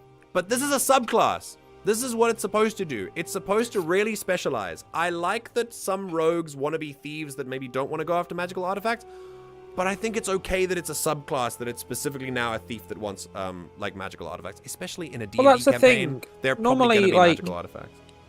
Like the thief rogue, like, yeah, it's a thief. You're gonna want to like be a thief and do thief things, but then in a lot of games, there's either not the opportunity to, or like people just are like, no, don't try and steal shit, kind of thing, you know? Yeah. Now there's an incentive to actually go steal magical artifacts, which the other party would be interested in acquiring as well. So that's very nice. That can work really well. Yeah, let's say that. Oh, you don't think so? Go on, share. I mean, it's just the experience that the party generally is very like virtuous, and it's like, oh no, don't steal, this is evil, don't do that. Yeah. I think that depends on your tables. If you've got tables that don't really like people who steal a lot, then maybe this definitely won't be for you as a subclass. But yeah, this comes down to the table. I would say if you want to play a thief, just make sure everyone knows, I want to play a thief. I'm going to steal shit. Like, we got to be okay with that if I'm going to play a thief. Otherwise, I'll just play a different class. But then you have also like the complication of like, you know, I think thief probably gets like a bad rap because then it's probably used by a lot of people who are like, oh, I'm going to steal stuff from the party as well. Yeah, probably. Yeah, which would suck. Yeah, that's a thing that happens. I mean, look, people who do like shitty things are going to do shitty things regardless. I don't think this gives them an extra gateway for that. Like, if you're a rogue, there's already that risk. But I just think we should just keep giving the advice that just go above table and say, hi, this is not cool and I don't like this. Just remember, this is 5e, where despite magic being everywhere, people have no idea on how to do anything more complex than writing words on a paper. Yeah, no, true. So having a thief would actually be very valuable here for operating magic items with this much skill. I think there's a lot of value to be had here. Also, Artificer Rogue going to be an insane duo. I think that'll be an insane multi-class. Can you imagine, like, what, like 7 attunement slots or whatever? Crazy. Party also doesn't like the story-based repercussions, I guess, too. Yeah. I mean, it depends. Like, you could just make a campaign that's like a heist, like a bank robbery or something, you know? There's so many options you could do also... with thief rogues. You could also just have a, benevolent thief, like a Robin Hood kind of thing. Yeah, stealing exactly. something from a very unsympathetic villain of sorts. Just go steal magic items from the BBEG. It'd be sick. It'd be super cool. I joined just to say that. Yeah. I have to pop off again. All right, goodbye. Thanks for your opinion. Work. Bye. Appreciate that. Very cool. Wow. Best of luck finding anything more magical than a potion or a scroll. That depends on you as the GM. That depends on your world.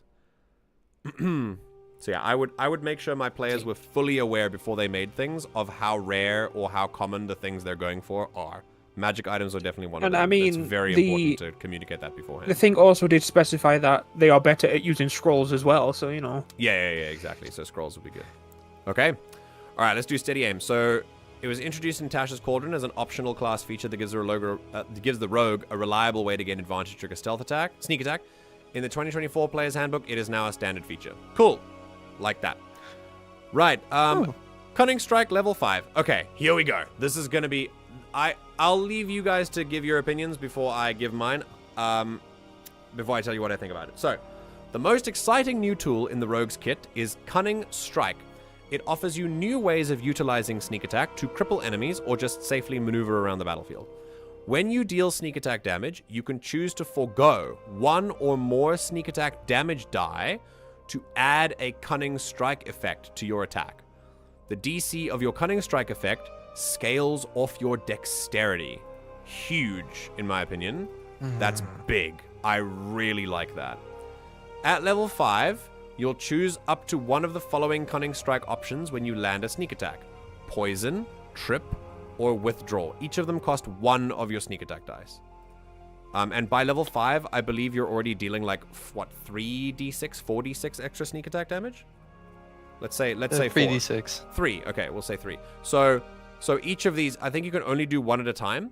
So, yeah, you can't do 2. So you can do, so you can do 1 effect. So you'll still do 2d6 from level 5 sneak attack, which is still okay. But then you'll get an extra attack. You'll get an extra thing instead. So poison. Put your poisoner's kit to good use. With this option, your target must succeed on a Constitution saving throw or be poisoned for 1 minute. They can repeat this save at the end of each of their turns. Or trip. Stick them with a pointy end and watch them fall. Prone, that is, on a failed dexterity saving throw. Just make sure your target is large or smaller before choosing this option. Or withdraw. Hit and run with the withdraw option. It lets you move up to half your speed without provoking opportunity attacks after attacking. At higher levels, you'll get additional cunning strike options, and you'll get to add 2 effects to a single sneak attack. Thoughts?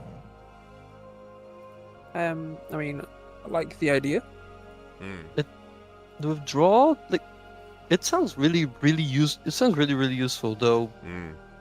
I can't say because most of my rogue builds focus on range attacks. Yeah. But this could be very, very useful in order to just straight up avoid any damage in combat by using this. Oh no, we got to disconnect. Oh no, why did OBS disconnect? Why? Can we come back?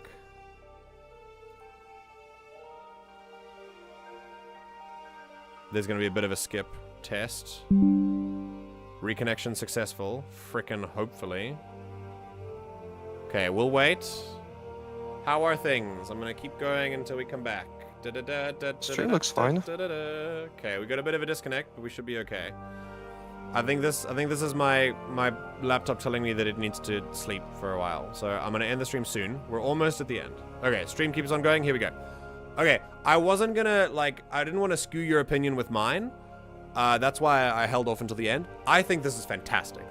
The idea that, like I said before at the beginning of the Rogue, the fact that rogues get more to do now, using their main class feature to do more stuff on the battlefield and to help their friends with poison and trip is very teamwork efficient. Very cool.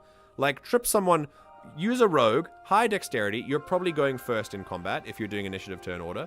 Use trip on an enemy, and then your paladin goes fucking wails on them with advantage. Like, super cool. Or, if someone gets close to you and you're a ranged rogue, stab him, and then use withdraw to run away. Super cool.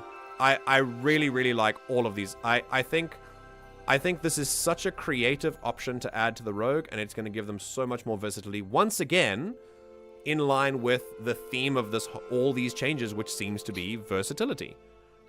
Even for the ranger, which is more of a generic versatility. Hello, taters. Good morning. Hello. Okay. Reliable talent. I rolled a 2, but it's a 37. Yes, that's how rogues do reliable talent. Yes. Reliable talent all but guarantees will be good at your choice skills, whether that's sneaking around, unlocking every door and chest, or just befriending the neighborhood cats. But listen to this. You'll recognize the feature from the 2014 Player's Handbook. However, where the rogue previously gained this feature at level 11, they now gain it at level 7. Excuse me? Level 7? And you can't roll below a 10 on your expertise skills? That's crazy. Very good. Very strong. Like, really strong. Holy shit. No, that's insanely cool. Yeah, I really like that change. I love giving classes their bread and butter abilities earlier. I love it. Very, very good. and then improve on them in later levels. You don't have to give new abilities at higher levels. Just make the older ones do more things. That's what I like. Okay. Improved Cunning Strike. By level 11, you're swimming in sneak attack damage die. With improved Cunning Strike, you can put them to good use by stacking each sneak attack with 2 Cunning Strike options instead of 1. Okay.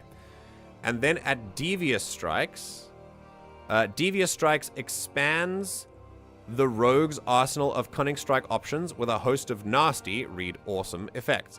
The following are added to your list of Cunning Strike options. Oh, so this is Daze, which is 2d6, Knockout, which is 6d6, and Obscure, which is 3d6. Okay, so Daze, who says a support build can't also deal damage? If your target fails a con saving throw, they'll only get to move or take an action or bonus action on their next turn. Frustrating for Dungeon Masters, but fantastic for your party. I agree. Very cool. Knockout. This is very expensive, but I'm assuming it's like an instant KO. Bonk an enemy on the head and render them unconscious. Yep, for 1 minute if they fail a Constitution saving throw. This is so sick. This is really cool. One of the biggest actually, let me finish reading first. They'll repeat the saving throw at the end of each of their turns, but chances are when they wake up, you'll have already stolen whatever it was you needed and bounced. Listen, one of the biggest issues for stealth characters that I have run into, like stealth damage dealing characters that I've run into, in D&D specifically, or any tabletop game that has hit points, is that the damage that the sneak attack will do is not enough to kill monsters with sufficient HP if they're tanky enough. This makes rogues feel weak. It makes them feel like they're not expert killers. Like if you have the drop on someone, they don't see that you're there. Why can't you just bonk them on the head really hard and concuss them? Even if they have a ton of HP, why can't you just do that? It seems like it makes no sense, and it makes them, it really strangles the rogue, and it really hurts them. So this is wonderful. I'm a little bit upset that it's at level 14 because that's really late, but I think it's awesome. I think it's a really cool option. It takes away almost all of the sneak attack damage because you're not trying to deal damage anyway, and I think insta-killing would be a little bit too rough, a little bit too strong. But the knockout, so you can knock someone out, take something, and then run away, fucking phenomenal. I love that. I think it's so cool. Yeah. And then Obscure. Who needs to slink into the shadow where you can just blind your target? With this Cunning Strike option, your target will need to make a dexterity saving throw or be blinded until the end of its next turn. Okay. Yeah. This is literally pocket sand. Yeah, pocket sand. Yeah. Insane. So cool. I mean, again... Pocket glitter. Why do we get pocket sand at level 14? Like, this is crazy. You're gonna give me reliable talent at level 7, but I can do all this cool shit and I have to wait until level 14 to do it? Crazy. There's a caveat though. You can circumvent that, but because when creating a character, I came upon the fact that you can pick a little bag of sand as one of your starting items. And so I just use that and the DM allowed. It's like, yeah, use that as your pocket sand. Incredible. See, Leo, I'm cool with reliable talent being early because I think you just, at this point, all the other classes have so much about them that is strong.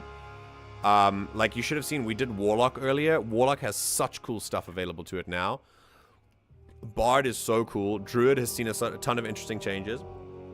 I think at this point you just got to embrace that classes are stronger now, which is nice. I think it's good. It's more welcoming for new players. Getting your like base abilities earlier is really good. I think it's a good decision. Of course, that's my opinion. Like you don't have to have the same one, but I think it's a good decision. Which is why I think Devious Strike should come at level 12 or level 11, not level 14. Level 14 is way too late. Because by level 14 you're already gods, and I think earlier rogues would want to knock people out sooner. If you start coming into your stride at like level 6 or 7, you're going to want to start knocking people out. And I think waiting until level 14 is a long time. So yeah. Yeah, there's the Devious Strikes. All the extra like Cunning Strikes are in level 5, Taters. And they're awesome. Like you get to trip people and move away and stuff like that. Yeah, it's sick. It's really cool. Hello, Alferg. You missed most of Rogue. It's okay. You can go back and check them out. But they're pretty cool. I'm really enjoying them so far. Yeah, we've all seen it in a movie and wish that D&D had that option. 100%. This is one of the main issues of systems with hit points, is that you just can't. If you want to make someone scary, you end up having to give them more hit points. Otherwise, the party's gonna wreck them. but then that also means that sneak attack type of things won't do enough damage to actually, like, incapacitate them or sort of bring them out of the picture, which is what incapacitate means, but you know what I mean. Like, it's really cool to have an insta-hit option in that, which is why I like the idea of wound thresholds. I think it adds a little bit of extra spice to the party, to the game. Like, the Star Wars system we run has wound levels, and it adds extra lethality, but it also feels much better in many ways. I think the perfect balance is somewhere in the middle, having HP that is less, and then having wound thresholds dependent on the HP. Like, Daggerheart. I'm a big fan of watching its development. If you've heard me talk about Daggerheart, I sing its praises all the time. The way that it does injury is really cool for me. Yeah. I agree, because Reliable Talent had stayed higher level and this was lower. Yeah. Yeah. It's okay. It's okay. You just woke up. Yeah, only the fact that rogues get something as hilarious as Pocket Sand only at level 14. Okay, here we go. Blind Sense, usually they had Blind Sense, is not a feature. Instead, they gain Devious Strikes, okay, and an upgrade to Slippery Mind at level 15. Okay, alright, fine. This is only the first thing that they're taking away, so I'm fine. Slippery Mind. Slippery Mind has received an upgrade. Now your rogue is cunning not just in tongue, but in mind. Oh. You gain proficiency in wisdom and charisma saving throws instead of just wisdom saving throws. Okay. I'm a cunning linguist. Indeed. Sounds This is cool. cool. Just a buff. A standard buff. We like standard buff. Okay. I Also have for low doggo. charisma rogues. Tygo, if you have a dog, you must pay the dog tax. You must post a picture of your dog in the pet channel in the Discord. Now. Okay, here's your epic boon. Level 19, epic boon. The recommended one for the rogue is Boon of the Night Spirit. Increase one ability score by 1 up to maximum 30, that's fine. While in dim light or darkness, oh shit, you have resistance to all damage except psychic and radiant. And as a bonus action, you can gain the invisible condition. Cool. Cool. What? Cool. Now, oh, by the way, rangers get this at level 14, 15? I'm not sure. At But level 4. High, at a really high level, rangers can bonus action invisible as well. So I think, yeah. But this is cool. I mean, this is recommended, so you can, I think, put it on anybody. Yeah. The dim light or darkness getting resistance is super cool. I like that a lot. Shadow Monk, hello? Shadow Monk? Super cool. Yeah, that's sick. Shadow Monks are getting... I did read Monk. Not in detail. But I went over it a little while ago. I'd love to do it again when we get to the rest of the classes. But Monk, like Shadow Monk, is awesome. It's even better now. Like, they took nothing away and just added stuff. It's so cool. Okay, and then finally Capstone. Stroke of Luck, level 20. The Rogue's Capstone feature gets 2 upgrades. You can now use Stroke of Luck on saving throws.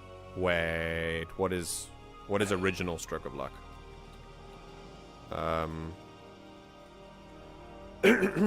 Let's find out. I've forgotten. Okay.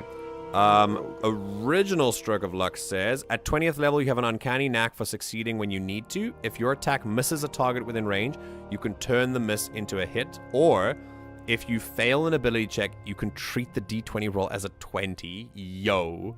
Once you use this feature, you can't use it again until you finish short or long rest. Okay, so once per short rest, by default, once per short rest, you can get a natural 20 on a skill check, or you can get a guaranteed hit on an attack if you miss. Very cool. All right, let's see. You can now use Stroke of Luck on saving throws. Cool. I like that. Lovely expansion, especially for level 20. And when you fail a d20 test, it turns your roll into a 20. This means a missed attack becomes a critical hit. That's so sick. So instead of just a hit, it's now a crit. So good. I would have had, like this Capstone abilities. At level 20, it's okay to be insanely strong. It's cool. I'm intrigued with how they want to do more high-level content, because I've heard them speak about how a lot of the 2024 Player's Handbook wants to encourage more high-level play. And I'm kind of excited for how that will go. I really would love to see more high-level campaigns because we've seen that like 95% of I think this was actually the statistic, like from a survey that they did. Like something like 95% of all campaigns end before level 12 and they don't proceed beyond. Like, that's crazy. Very, very interesting. And it shows because there's so many monsters that just become so, like, the game becomes so difficult to balance at that stage, and it changes the vibe of the game completely. Like it becomes almost I think some of your classes become almost like high levels. The nature of the game ends up stopping becoming D&D, like a sort of general dungeon crawler adventure, and becomes more of like Crusader Kings, like a kingdom management, because you're so powerful that you're just kind of moving all over the realm, like moving armies and like taking down god-ending threats and things. So it's okay if your capstone ability is like mega strong, but I think it's, if they're trying to bring it in line and sort of maybe balance it a little bit more, then I'm interested to see what they do with this. But yeah, there's a lot of difference between this. So now, have this, and then compare it to your Hunter's Mark now deals D10 instead of D6. That's your level 20 feature for a ranger. Like, it's... I'm not a negative person. I'm just frustrated, okay? I'm just frustrated. Uh-huh. So, Yeah. Rogue. Fun.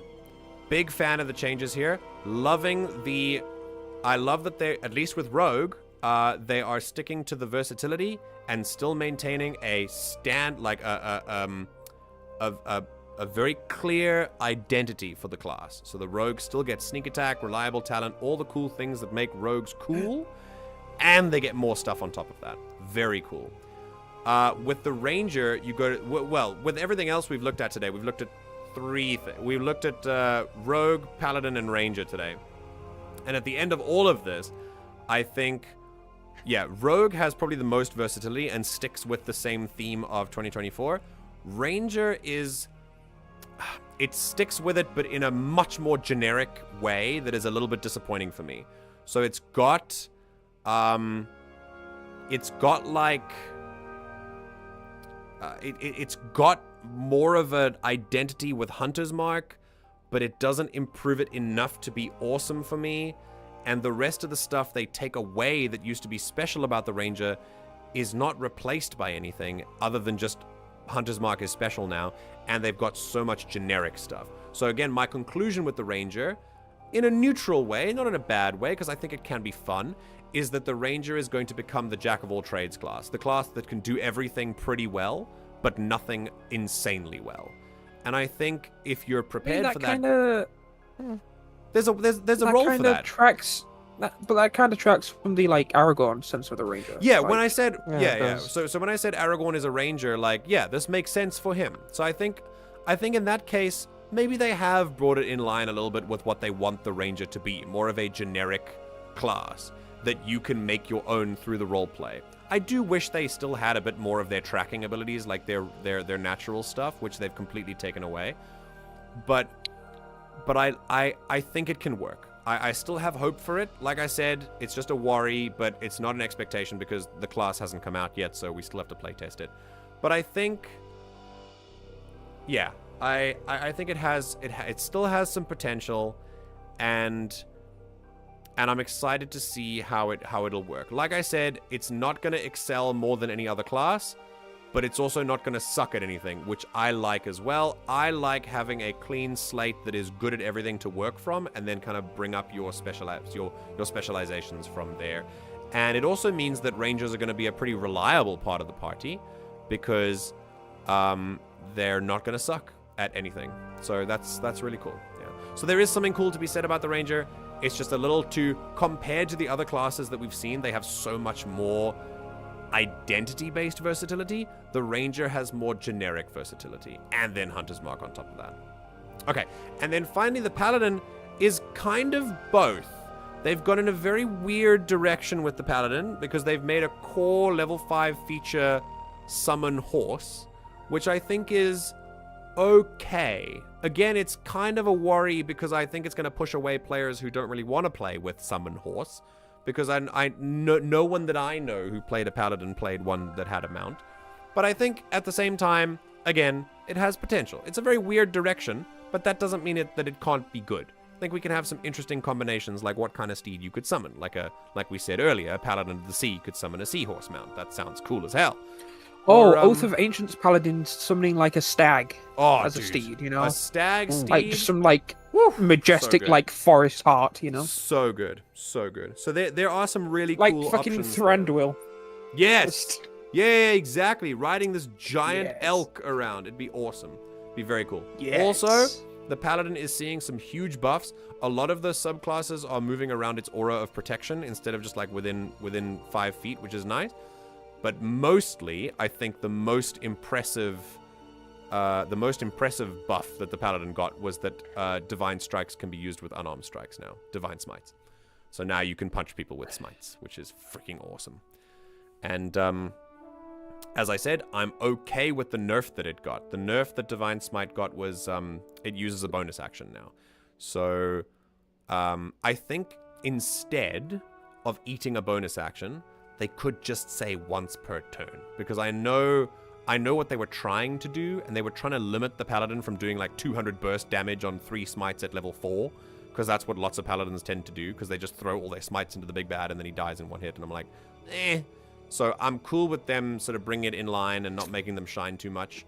They did the same thing with Druid Wild Shape. I'm happy with that change too, making it less tanky. But I think it's a little bit weird that it eats a bonus action when so many other skills that the Paladin has now also eat a bonus action. Like Lay on Hands, great buff. It's not an action anymore. That's probably the thing. They probably action. Don't want you doing like more than one of those a turn. For that's balancing reasons. Yeah. Look, their intentions are clear. But I think overall the Paladin got a buff and moved in a very strange, unexpected direction, but that could be still cool. Ranger got more generic, still has potential, but some changes are a little bit sad. And Rogue is awesome. Got a bunch of new abilities, new ways to use sneak attack, just really encouraging that individuality, but still providing versatility. And team moves as well, setting up team moves. I've said many times, one of my favorite things about tabletop is setting up team maneuvers. And I love mechanics that set that up. So yeah. And that's that, I guess. That's the stream for tabletop, and that's everything that we've been doing with the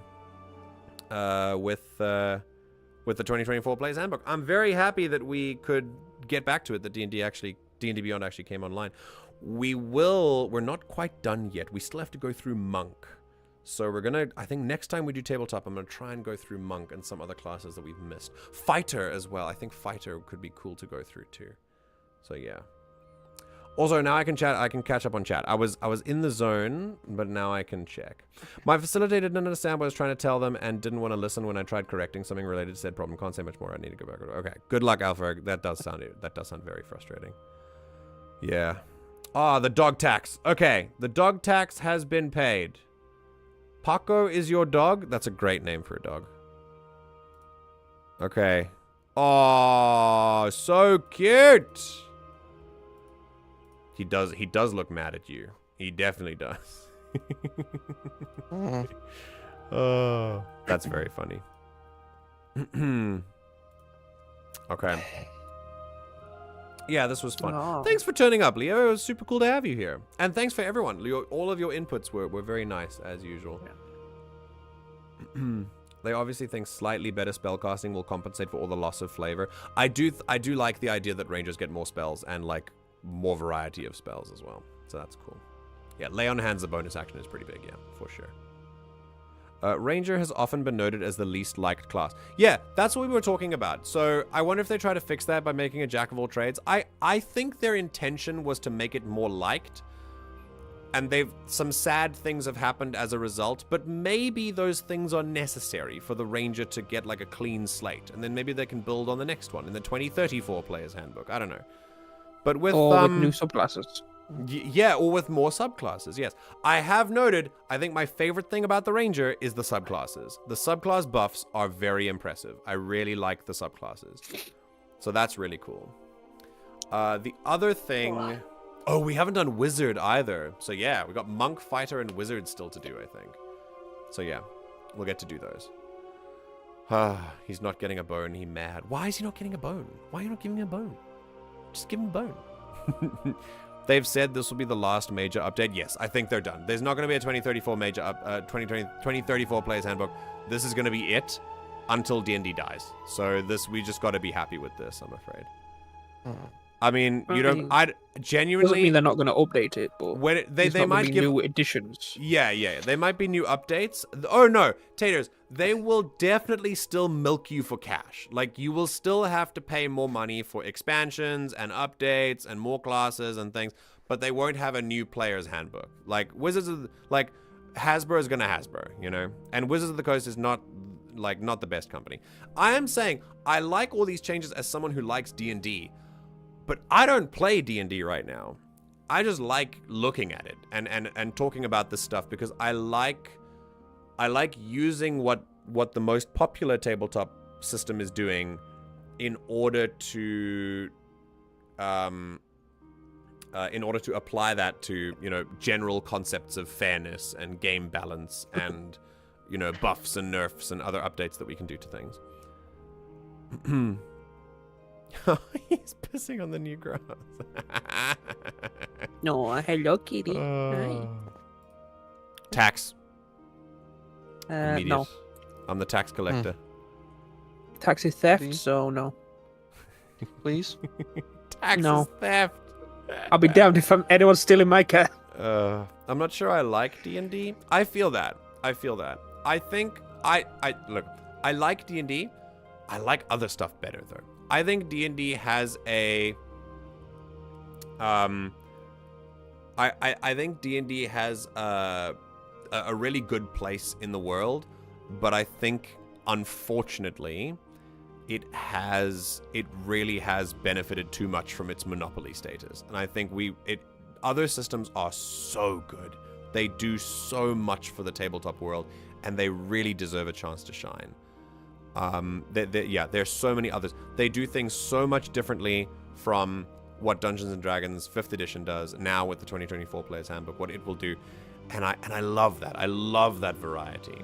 So I really hope that Wizards continues along the path they are, because if they do, they're going to piss off more people and more systems will come up as we engage more in this creativity. I really want to see systems grow that provide more of a base framework that is more accessible, gives people more to work with, that's not so restricted. Because now when people think tabletop, this is why I don't say DM, I say GM.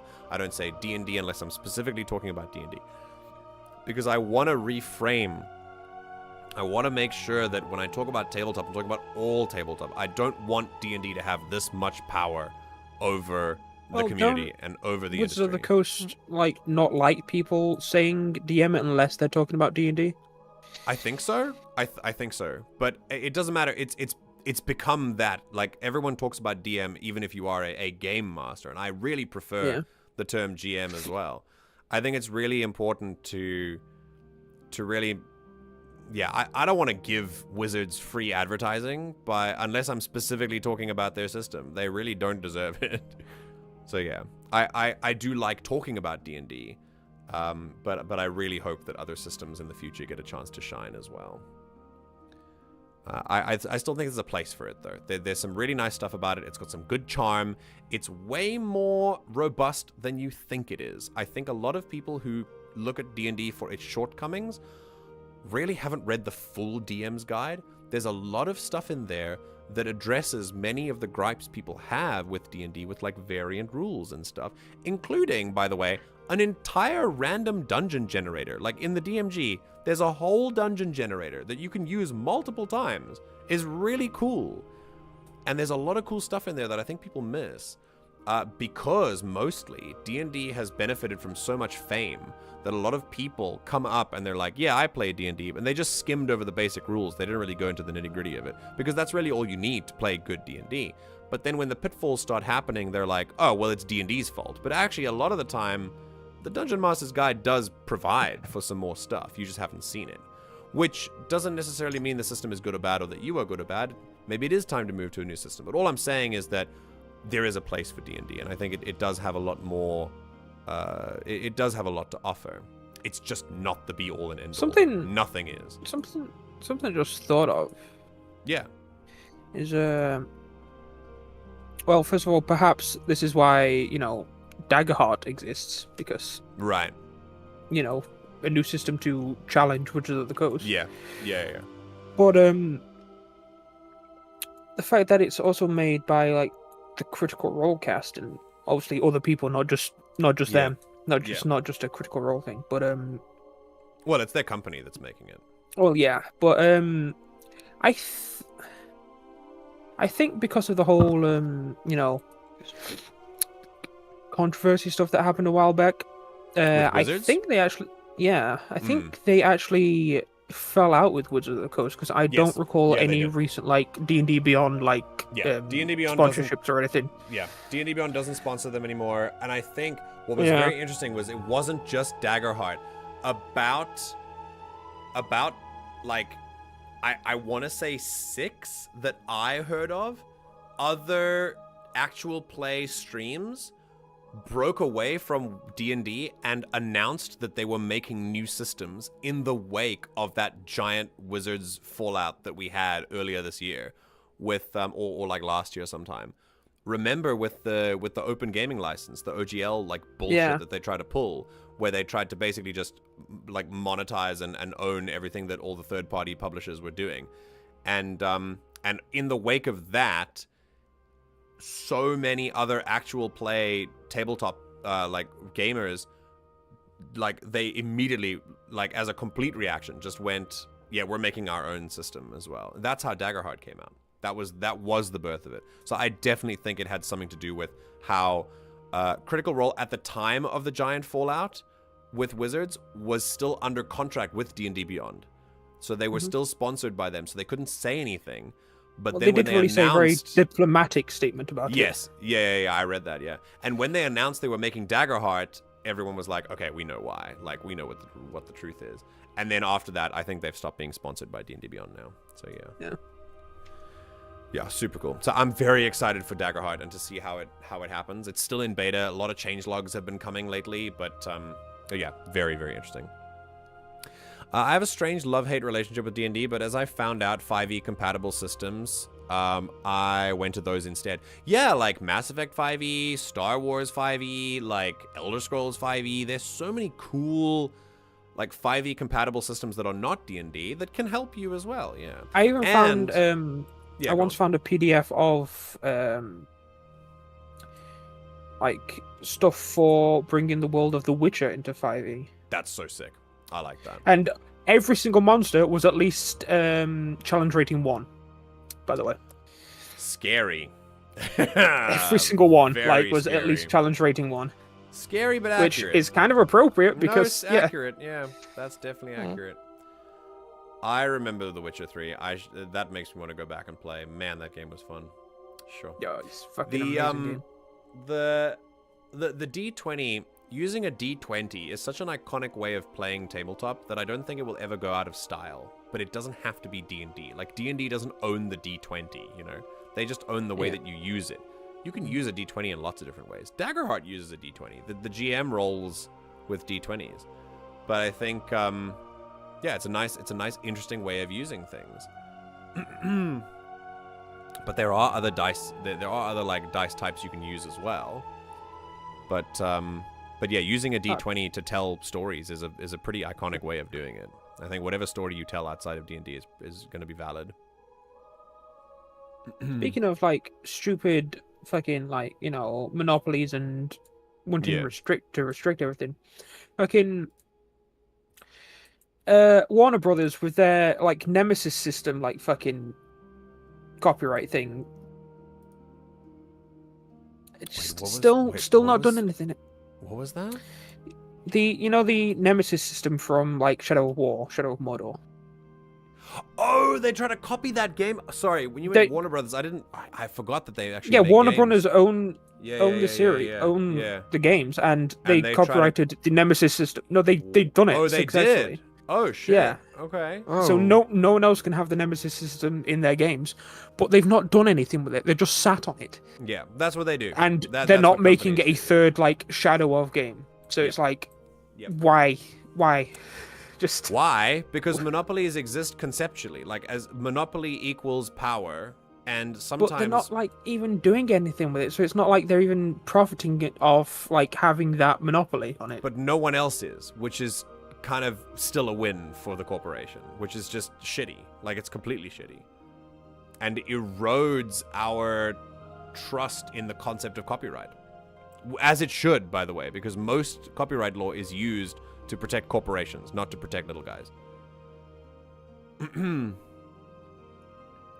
Windows 10 will be the last OS you ever need. Oh, yeah. Yeah. We're talking back about this will be the last player's handbook. Like, yeah. I think if they see an opportunity to corner the market again, I think they'll do it.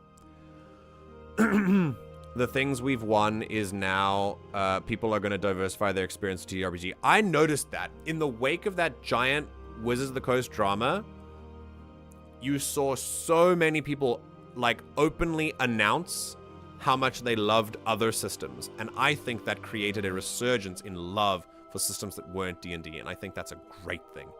Awesome. Love me some diversity. If anyone has the influence to cloud out the WOTC D&D power, I'd put my bets on Critical Role or Darrington Press. Oh, it is Darrington Press. Sorry, it's not the Critical Role Darrington company. Press. That's what Ash was talking about earlier. Yeah. Darrington Press. But yes, so would I. I by mean, the way. it is owned by them, but you know, Yeah. it's I their think- publishing company. I think we have to understand that as much as Critical Role is like the cliche sort of D&D group, and they still do play with D&D, I think maybe they will pivot once like yeah, when once Daggerheart Daggerheart is exits like beta, they'll play Daggerheart for sure. yeah. But I think they are the same. Okay, Darrington Press is Critical Role. Well, anyway. Yeah, 'cause they're owned by Critical Role. Oh, so Critical Role is like the umbrella? Okay, cool. I think, even though Critical Role are the cliche, like, D&D group, and the cliche tabletop group as well, like, they're definitely the most famous, I think it's still quite, like, I don't agree with a monopoly on them either. I think we should appreciate all the other actual plays as well. Having said that, though, if anyone's going to unseat something like Wizards of the Coast, it's probably going to be them. I think we have to understand how famous how successful they've actually been. They have their own charity now that's completely funded by them. They're the quickest funded Kickstarter in Kickstarter history, with $11 million raised for Vox Machina, the animated series. Speaking of which, season 3 is coming out soon. Oh, it's super cool. That's insane, though. It's absolutely insane success that they've reached. I'm not a fan of any monopolies. Like, no matter how cool the people are, monopolies bad. Yeah. Not good. Do not like corporate competition. Do not like the way that we model current business. That's moving into more, like, political discussion. But regarding, I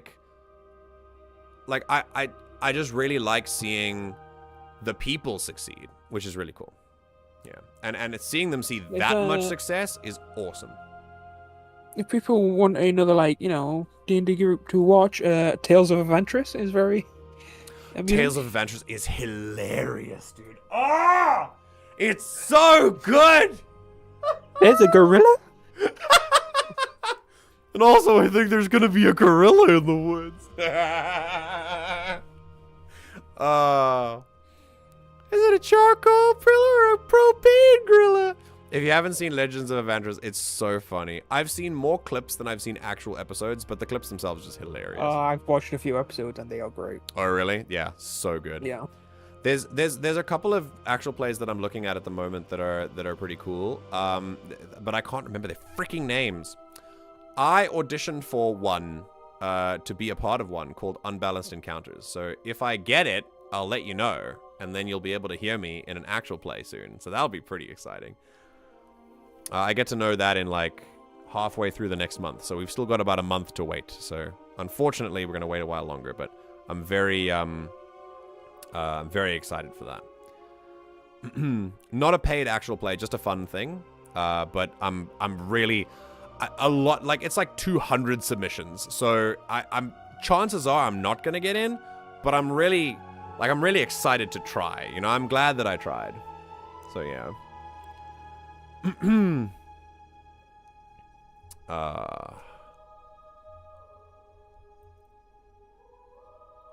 That kerfuffle was funny. Paizo said sold out stock of books that were supposed to last for more than a year in days. Yeah, all the unpopular systems suddenly started getting popular because people saw that D&D was owned by a company. And people were like, wait, a company did company things? Never. I never thought that it would be me. I think part of the reason people got so upset about it was because people usually find solace away from the horrors of capitalism in their hobbies. And then you realize, wait, my hobbies are also owned by corporations. And then it's like, oh, there's really no escape from this dystopia that we live in. And then I think people got upset. And for good reason. People that had the experience making expansions decided to do their own things. Yeah, 100%. Okay, out of all the dice types, which one is your favorite die to roll? 12. I'm going to say 12. No, D12. I've never physically rolled a die that's not a D6. No ways. Really? Pardon? Interesting. Okay. The only one I've ever rolled is a D6. I've rolled pretty much all of them. I think, you know what, I'd be quite interested to see. Ash plays almost exclusively online, Leo. So that tracks. I think I've rolled. You know, the one dice I've always been really interested to roll is the D100, not percentile dice, the big, like, almost sphere D100 that takes like 30 minutes to settle on a number because it's so round. I'd be very interested in that one. But yeah, D12 just feels like super cool. It's got like just enough edges, and the edges are pentagons. This is interesting. I actually tried designing my own D3. Wait, is that just it worked actually? A D6 with extra steps? Wait, how do you design a D3? Hang on, I'm gonna go look this up. Hey, but what about a D2? What is a D3? Just a coin. Just a coin? Yeah, no. cool. No, that's a coin. That's not a dice, is it? That's a coin. Oh yeah, shit! Wait, I'm looking at pictures. No, because it can fall on its side, so a coin could technically be that's a D3. Oh, true. Coin is technically a D3. Yeah, I've now seen a D3 dice. It's very interesting. That's very cool. I can see how the shape could make a D3.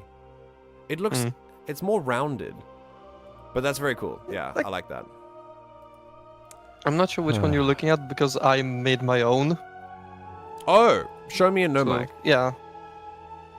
If I still have the model somewhere. Okay. Because I tried printing it, but I still was very new to 3D printing, and it failed, and I don't think I kept the model. Aw. Feels bad. But mine's I'll look it up D12. for you later. Oh shit, Leo, we agree. D12 supremacy. So I'm very excited for Daggerheart because it uses 2D12s for the player dice. It's very cool. Except I'd be the GM probably, so I'd be rolling D20s. Boo. I mean, you can just roll some on the side for fun. I could, yeah, just for fun. Yeah. Disney 101 vibes for sure. For the company doing company stuff. Hello, Acolyte got cancelled today. Like, are you like? What do you mean?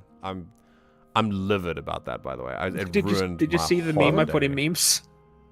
No, not yet. Go look at it right now. Oh, I know exactly because I saw the picture, but I didn't see the context. I was like, I know exactly what you're talking about. Yeah, we're never gonna know. We're never gonna know now. Oh, it's... Okay. Mercer is a legend, though. That helps a lot. It does, but I also think it's really important to highlight what everyone in that whole company does, in that whole group of friends, and how instrumental each of them are. Matthew... I also appreciate that Travis is only the CEO because he's the only one who could be bothered to go down to the bank to do it. Yeah, open up a bank account, yeah. Matthew Mercer has said on record multiple times that, and it's one of my favorite things that he's ever said, if you've got players that only look at me as the standard for GMing, they should expect their GM to look at the Critical Role players as the standard for players, because it doesn't work without all of them. Like, Mercer can be the best GM in the world, and if the players are shitty, it's still a shitty game. It's collaborative storytelling. I'm not pulling you up or like criticizing you or anything. I'm just, I really, this is very important to me. It's it's everyone. Everyone makes the game. With Dimension 20, Brennan Mulligan is a phenomenal game master. He's incredible. And yet it still doesn't work without his awesome players. Like all the time, all the different players he has a lot of different players at the table. And they're all awesome in their own way. And that's what makes it. It's the combination, 100%. It's the collaboration. But he is, in terms of a GM, I won't deny he's an absolute god. I've moved away from like his, like, I think most people, especially if they're new to tabletop, most people find his descriptions to be the best thing about him. I find his effort to be the best thing about him. I think the most inspiring thing about Matt Mercer to me is the amount of effort he puts into the campaign and like tying plots together, making maps, and like the physical effort as well, like making maps, making like, minis. Just the amount of times, like, the party have done something, and then he just pulls out a map. Yeah, he's got a map for it. Yeah, he planned for that. Yeah, it's super cool. I've moved away from his descriptions because I think that there's a time that descriptions can actually be shorter, and he does like to go on a little bit with that. But it's his own thing. Like, he likes that, and I'm not going to criticize that, because I also tend to go on with my descriptions as well. But I've kind of moved away from that and moved towards, like, my respect for him has grown in terms of his planning. Like, his ability to plan is just so good. Also, what's important is his players like that as well. Like, yes, which is if why they didn't like such long descriptions, he wouldn't. Yeah, exactly. Yeah, absolutely, 100%. Which is why I said it only works if everyone is on the same page. Yeah. I don't want anyone to have a monopoly on anything, but I would love for a different game to be the entry to TTRPG. What would it be for you? What system, Taters, would it be if you could have a system be the entry to TTRPG? What would it be? Like, instead of D&D? And anyone else can give their opinion. One, but I can't remember the name. Oh no! Have you played it before? No. What kind of... Okay. Do you know anything about it? What makes it so cool?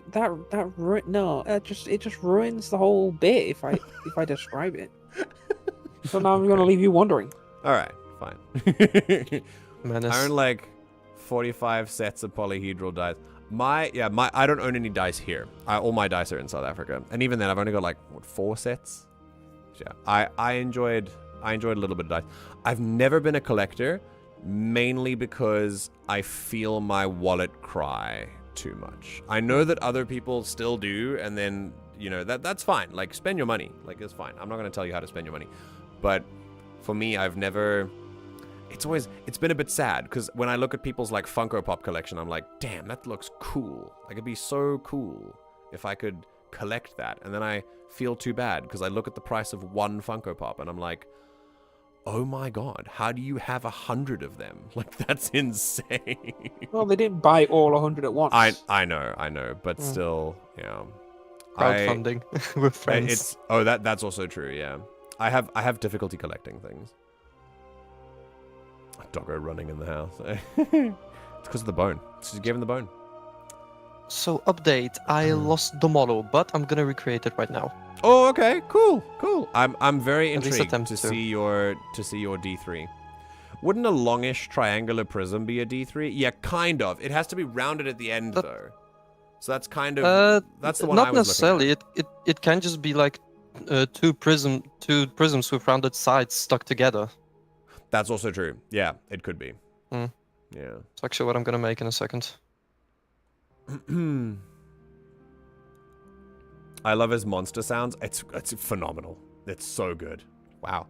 Leo and I are sharing a brain cell today. We used the same words a couple times. Yeah, the monster, his monster sounds are amazing. I love just watching like clip compilations of specifically Travis freaking out every time he does a monster sound. Travis has some of the best reactions. Speaking of like people who sort of make the genre for me, Travis Willingham is probably one of the best players I've ever seen. Not in terms of skill, because that would probably be Emily Axford. I mean, from Dimension 20. If you haven't seen her play, she's amazing. But in terms of what I strive to be at the table, in terms of the kind of attitude I want to bring to the table, Travis Willingham is it. He is him. I love channeling him. He's just an amazing. As long as there aren't too many shopping trips.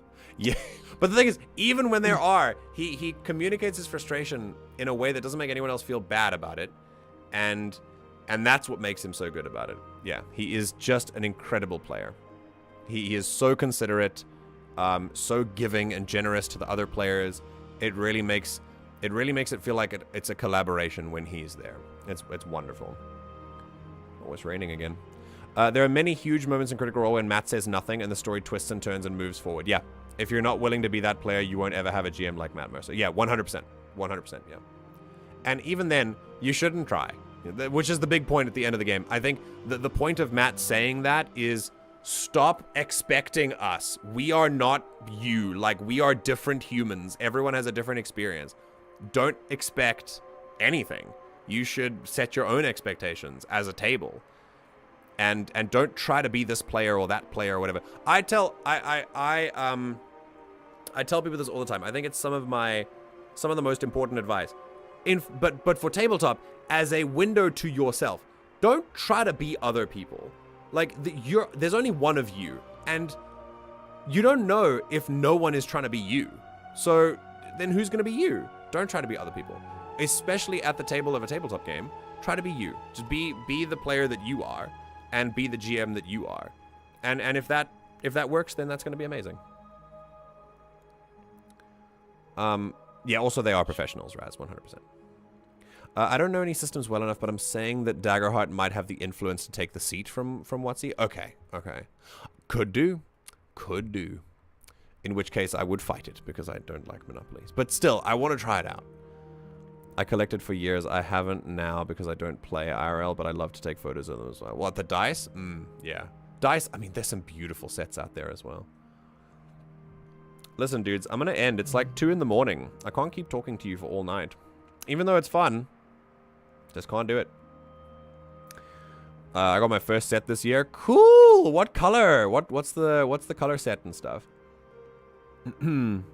Travis Willingham's Fjord was incredible. Sorry, I read Fjord, but it is Ford. But yeah, yes, absolutely incredible. He was awesome.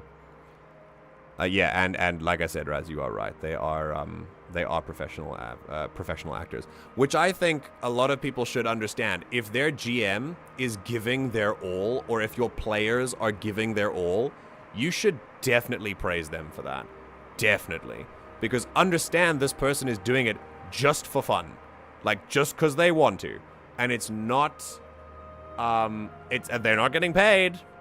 Some of them should be. I think some of my players would be great as professional actual players.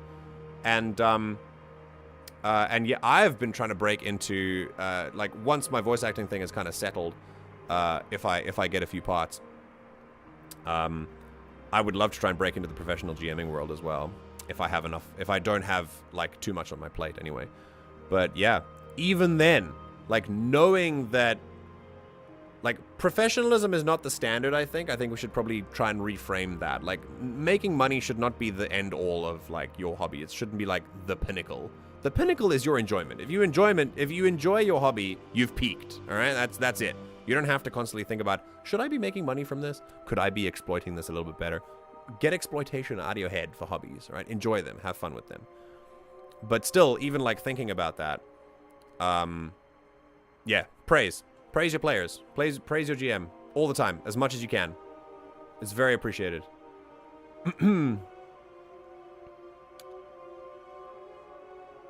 As light blue glitter. Oh, fantastic. Your dog says hi. Tell him I say hi back. Tell him I want him to have another bone. Okay, so on this topic, would it be selfish for a DM to select specific people for a certain campaign? Like having a friend group campaign and a separate one with fewer people for a certain experience they want? No. They want? No, not at all. Not selfish at all. We mentioned this earlier in the Reddit when we were reading Reddit posts. Friends don't necessarily make good players, and that's okay. Sometimes you're friends with someone in a way that's separate from TTRPG, and when they come into TTRPG, you just don't gel. That doesn't mean you're not friends anymore. It just means you don't gel in this hobby. It's totally okay for a GM to choose players. In fact, that's what I plan on doing.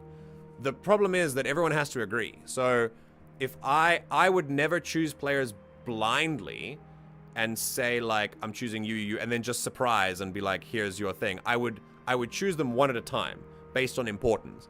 And I would go, hi, you're here.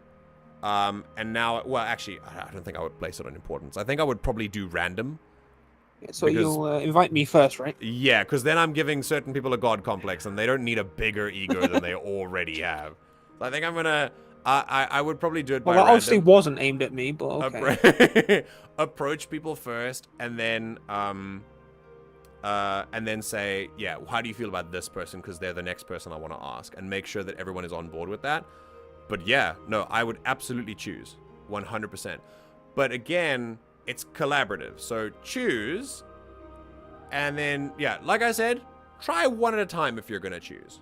Yeah. If you're the only one, because a lot of times friend groups start together as like 5 people, and they're like, we should play D&D. And then like 4 people be the player and 1 person be the GM. Like that's a lot of how this stuff goes. But for me, for the campaign that I want to run in this community, I'm choosing my players, and I will do them one at a time, and I'll go to the first one and say, hi, are you in? Are you ready for this? Are you ready for this person? See, if it's not you, you've set yourself up for disappointment now, and then I feel like a dick for not asking. Well, you better ask me. Otherwise, she'll make us both sad. What if I'm sick and tired of you after Star Wars? What if Star Wars ends and I'm like, okay, bye, Ash. Like, this is the end. It's been a good run. But I have key. A good key. Yeah, but you said you wouldn't Crazy. show me the kitty, so. Dice Sense, incredible. Dice Sense on the Discord, very good. Leo, are you in the Discord? If you're not in the Discord, you should be. Then you can get to go see. Oh wait, I just see someone came in on say hi. Yep. Hey. Very cool. Very cool. Glad you're here, my friend. Oh no. If anyone else has been lurking, by the way, and you're not in the Discord, and you want to participate in this kind of banter, then yeah, you should join. It's been really nice to chat to you guys. I love having these streams in the evening because it really inspires so much discussion, and it's really cool that you guys are here. This is the kind of discussion that I want the streams to be more permanently. I know we do a lot of game analysis, and that's fun too, but this is really motivating me to change the focus of the community and the channel into like more of these discussions, and especially tabletop stuff. I've been thinking. I keep hinting at this, and I keep getting a little bit closer. We're kind of, I do feel like I'm kind of edging a little bit, but towards the end of the year when my Ash. when my Star Wars campaign finishes, I've been thinking of focusing more tabletop stuff in this community, and it's exciting. It's very exciting, and that means we'll transition more to these sorts of conversations more than anything else. Sure, it's raining hard now. I mean, I love everything blue, no joke. The walls of my room are covered in blue. Blue's a great color. I do like a good blue. Good navy blue. I used to be an actor, and I definitely miss it. One of the big reasons I went off to D&D like 7 or 8 years ago. Oh, dude, yeah. I mean, yeah, we've talked about acting as well a lot, but like privately. But I'm a former actor as well, and well, I mean, I didn't retire. I still love acting, and this is a wonderful outlet for me to do acting. Yeah. I'm ready. I'm in for a game. Dude, this is it, right? So I'm either going to choose 4 people to be in a more long-term campaign, and I'm leaning towards this because I don't want to upset anyone. I'm leaning towards more short-term campaigns where I kind of do 2 months at a time, and we do like 8 sessions, and then we kind of swap out the players, but we stay in the same universe, and we do like little chronicles from different parts of the world. I think that'd be quite interesting. So we can try that. I do like long-form campaigns, but I think giving people a chance might be the priority here as well. So we could try that as well. If I get into unbalanced encounters, I don't want them to feel like I'm ripping off their idea though, because I've had this idea for years. And I know they're doing it for their season 2. But yeah, I think that's why I was so disappointed with how the last few months of my game went, because I love the acting aspect so much and it wasn't happening. Yeah, absolutely. I get that. I feel that. It really sucks when the expectations of your table just don't match. And there's nothing really that you can do about it if that's not the game they want to play. Yeah, it really sucks.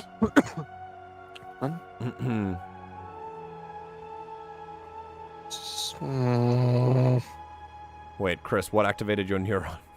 Wait, your room's navy blue? Oh, sick. Okay, cool. We're sharing the brain cell. I told you. I could tell. I love the idea of starting with short games like Dimension 20 does. Yeah, I think I'm cool with that. I think also I'm very happy to keep it in the same world. What I would like, I'm tempted. I could do it in my book world, which would do a lot, because then what I could do, I have an idea. Hold on. If I do it in my book world, then your campaigns might be the book. Like that might be the book that I write, and we write little chronicles about that. I think that would be. You said that before about what we did with Ollie and Rob, yes. Right? So with your trio campaign, you helped me world build, like flesh out that part of the world quite a lot. That was the point of the D&D game that we played. And I haven't done as much with that as I'd wanted to because I've just been focused on other stuff. Like I moved to Korea, and now 3 years later, here I am. But that did help with fleshing out that world building. So if I could do that again, I think I've just had this brainwave that maybe I could use these short-term campaigns to write the book, and then it could be different. Have them be in different parts of the world. Yes! Okay, idea. Cool, I'm rolling with it. I'm going to write this down before I forget about it. So sick. Very cool. Very, very cool. Okay. I'm going to put it on my big mind map of my life. Mind map. Short-term campaigns in book world. Become book. Also, oh no, my video is blocked in some territories because I used music from Zombies 2 to analyze. I was definitely under fair use, but it doesn't matter. Oh, Leo, so you've picked... Hold on a second, you're still looking for doggo pictures. Yeah, you've chosen roles very well. That's very good.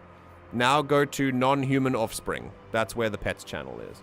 I know it's named very, like, quirky and, like, not very certain. I should just call it pets. It's fine. That's good. Yeah, I think I just had... I had an idea. I had a good idea. I think this is good. This is very good. Being in the presence of MJ and TTRPG, that's what activated the neurons.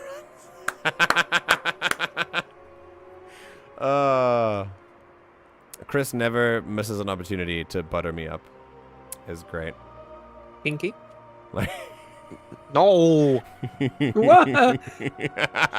Don't just say like things like that around me.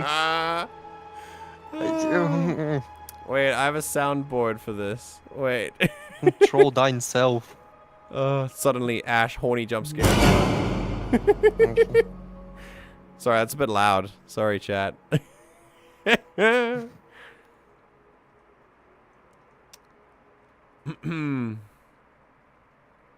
All right. I think that's a bit loud. I will change that. The one-shot's volume is a lot louder than everything else. Let's try that. Oh, that's much better. There we go. Should we do that every time Ash says something inappropriate? Should we just go just make like a cannon shot or something? Cuz we're going to shoot you out of a cannon. I did have one on my soundboard. Oh, really? Well, you have a it like, might be loud. bonk So go to horny jail? I mean, you can either have 50mm, 100mm, or 500mm. Okay, go 50. Let's go small first. Oh, that's really quiet. Okay, do the 100. That's very cool. Yeah, we can do that. The 500 just for Ash. I'm just saying, going to horny jail isn't the punishment people seem to think it is. No, that's true. Where all the horny that's where all the horny people are. Yeah, it feels like just more of the same. In fact, the rate of recidivism for horny jail is like 100. Like it's 100%.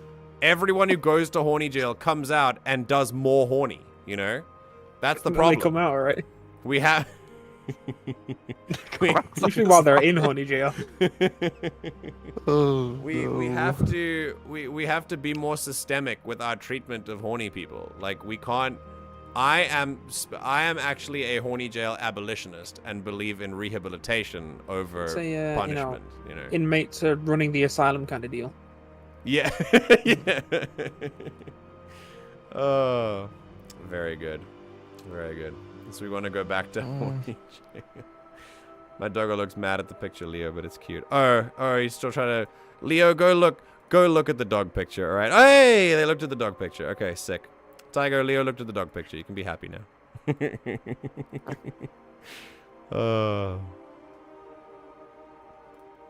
Leo, are you part of the Unbalanced Encounters Discord? Because I feel like I've seen your profile picture before.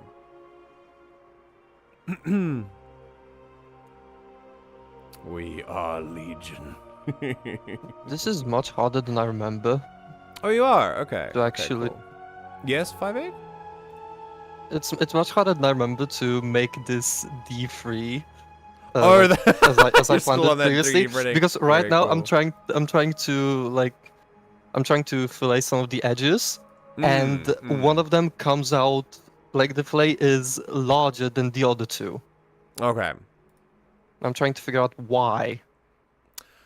I mean, that sounds like a question I can't answer. Perfectionism. God. You can answer it, just incorrectly. Geometry, man. There's no question you can't answer. I'm gonna do it the bad way, which is make every single fillet its own instance. Oh no! Ugh. God. Oh, I can't delete it. Okay, cool. It's like Undertale's coding. This is a complete mess. Alright. Boom. Undertale's coding is just like a sheet of paper with like if statements. Pretty much. I think we've seen the same video. I think. it's just a single list of just if statements. That's all it is. MJ, we love you. Go to bed. Thank you. I appreciate that.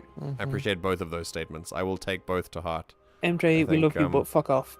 I think I need to go to bed. That's a positive. I'm just imagining the speedrunning.mp3 running in the background while they're trying to recreate the D3. Yeah. 5/8's gears are turning. If you look really, really closely, there's like a monkey in their head with cymbals that just kind of. It's just an overheating steam engine right now. Yeah.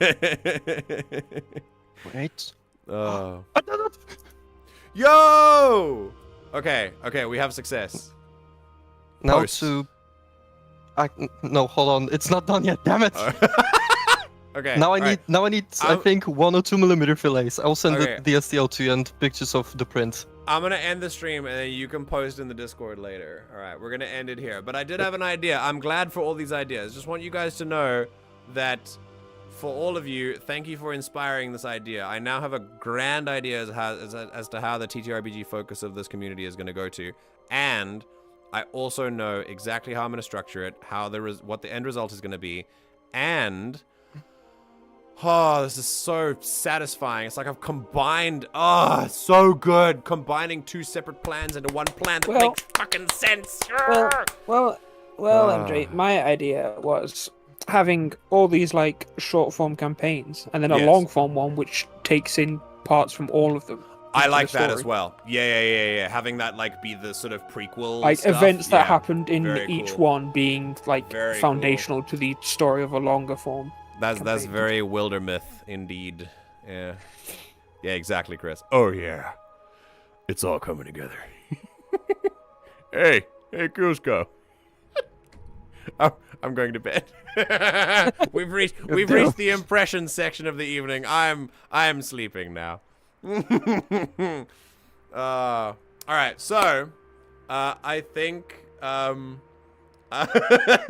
can't maintain the Kronk accent. Like I can only do a little bit and then I'm done. I can't actually like fully do it. There are only certain lines that I can do.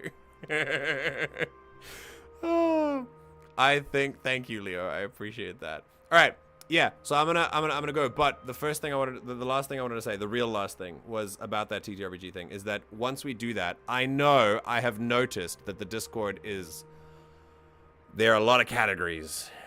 And I started wanting all the categories, and I'm going to condense. So we're going to probably condense things as we move forward. But not for now. For now, just kind of get used to the way things are. I'm a little too lazy to change them now. I'm still trying to get my voice acting thing off the ground.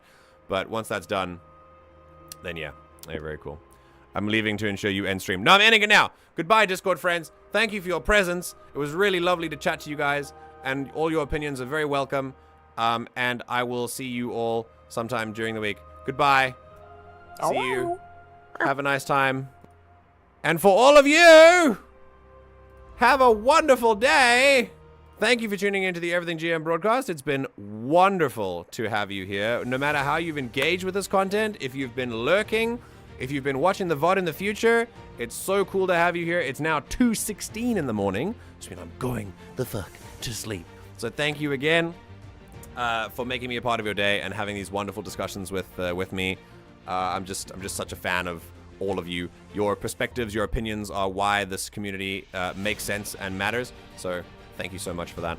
I will see you all on Thursday morning. There's a heavy trigger warning for Thursday morning stream. We're going to be delving into some really heavy content with My Child Lebensborn. So I hope that if you're going to watch that, be emotionally prepared, or give it a skip if you're not comfortable with it. No pressure at all. But that's what we're going to do. So stay tuned. In about 36 hours, we'll be back on stream. For now, make sure to stay hydrated. Be kinder to yourself than you're currently being. It's very important. And I will see you in the next stream, where we do it all over again. Take care.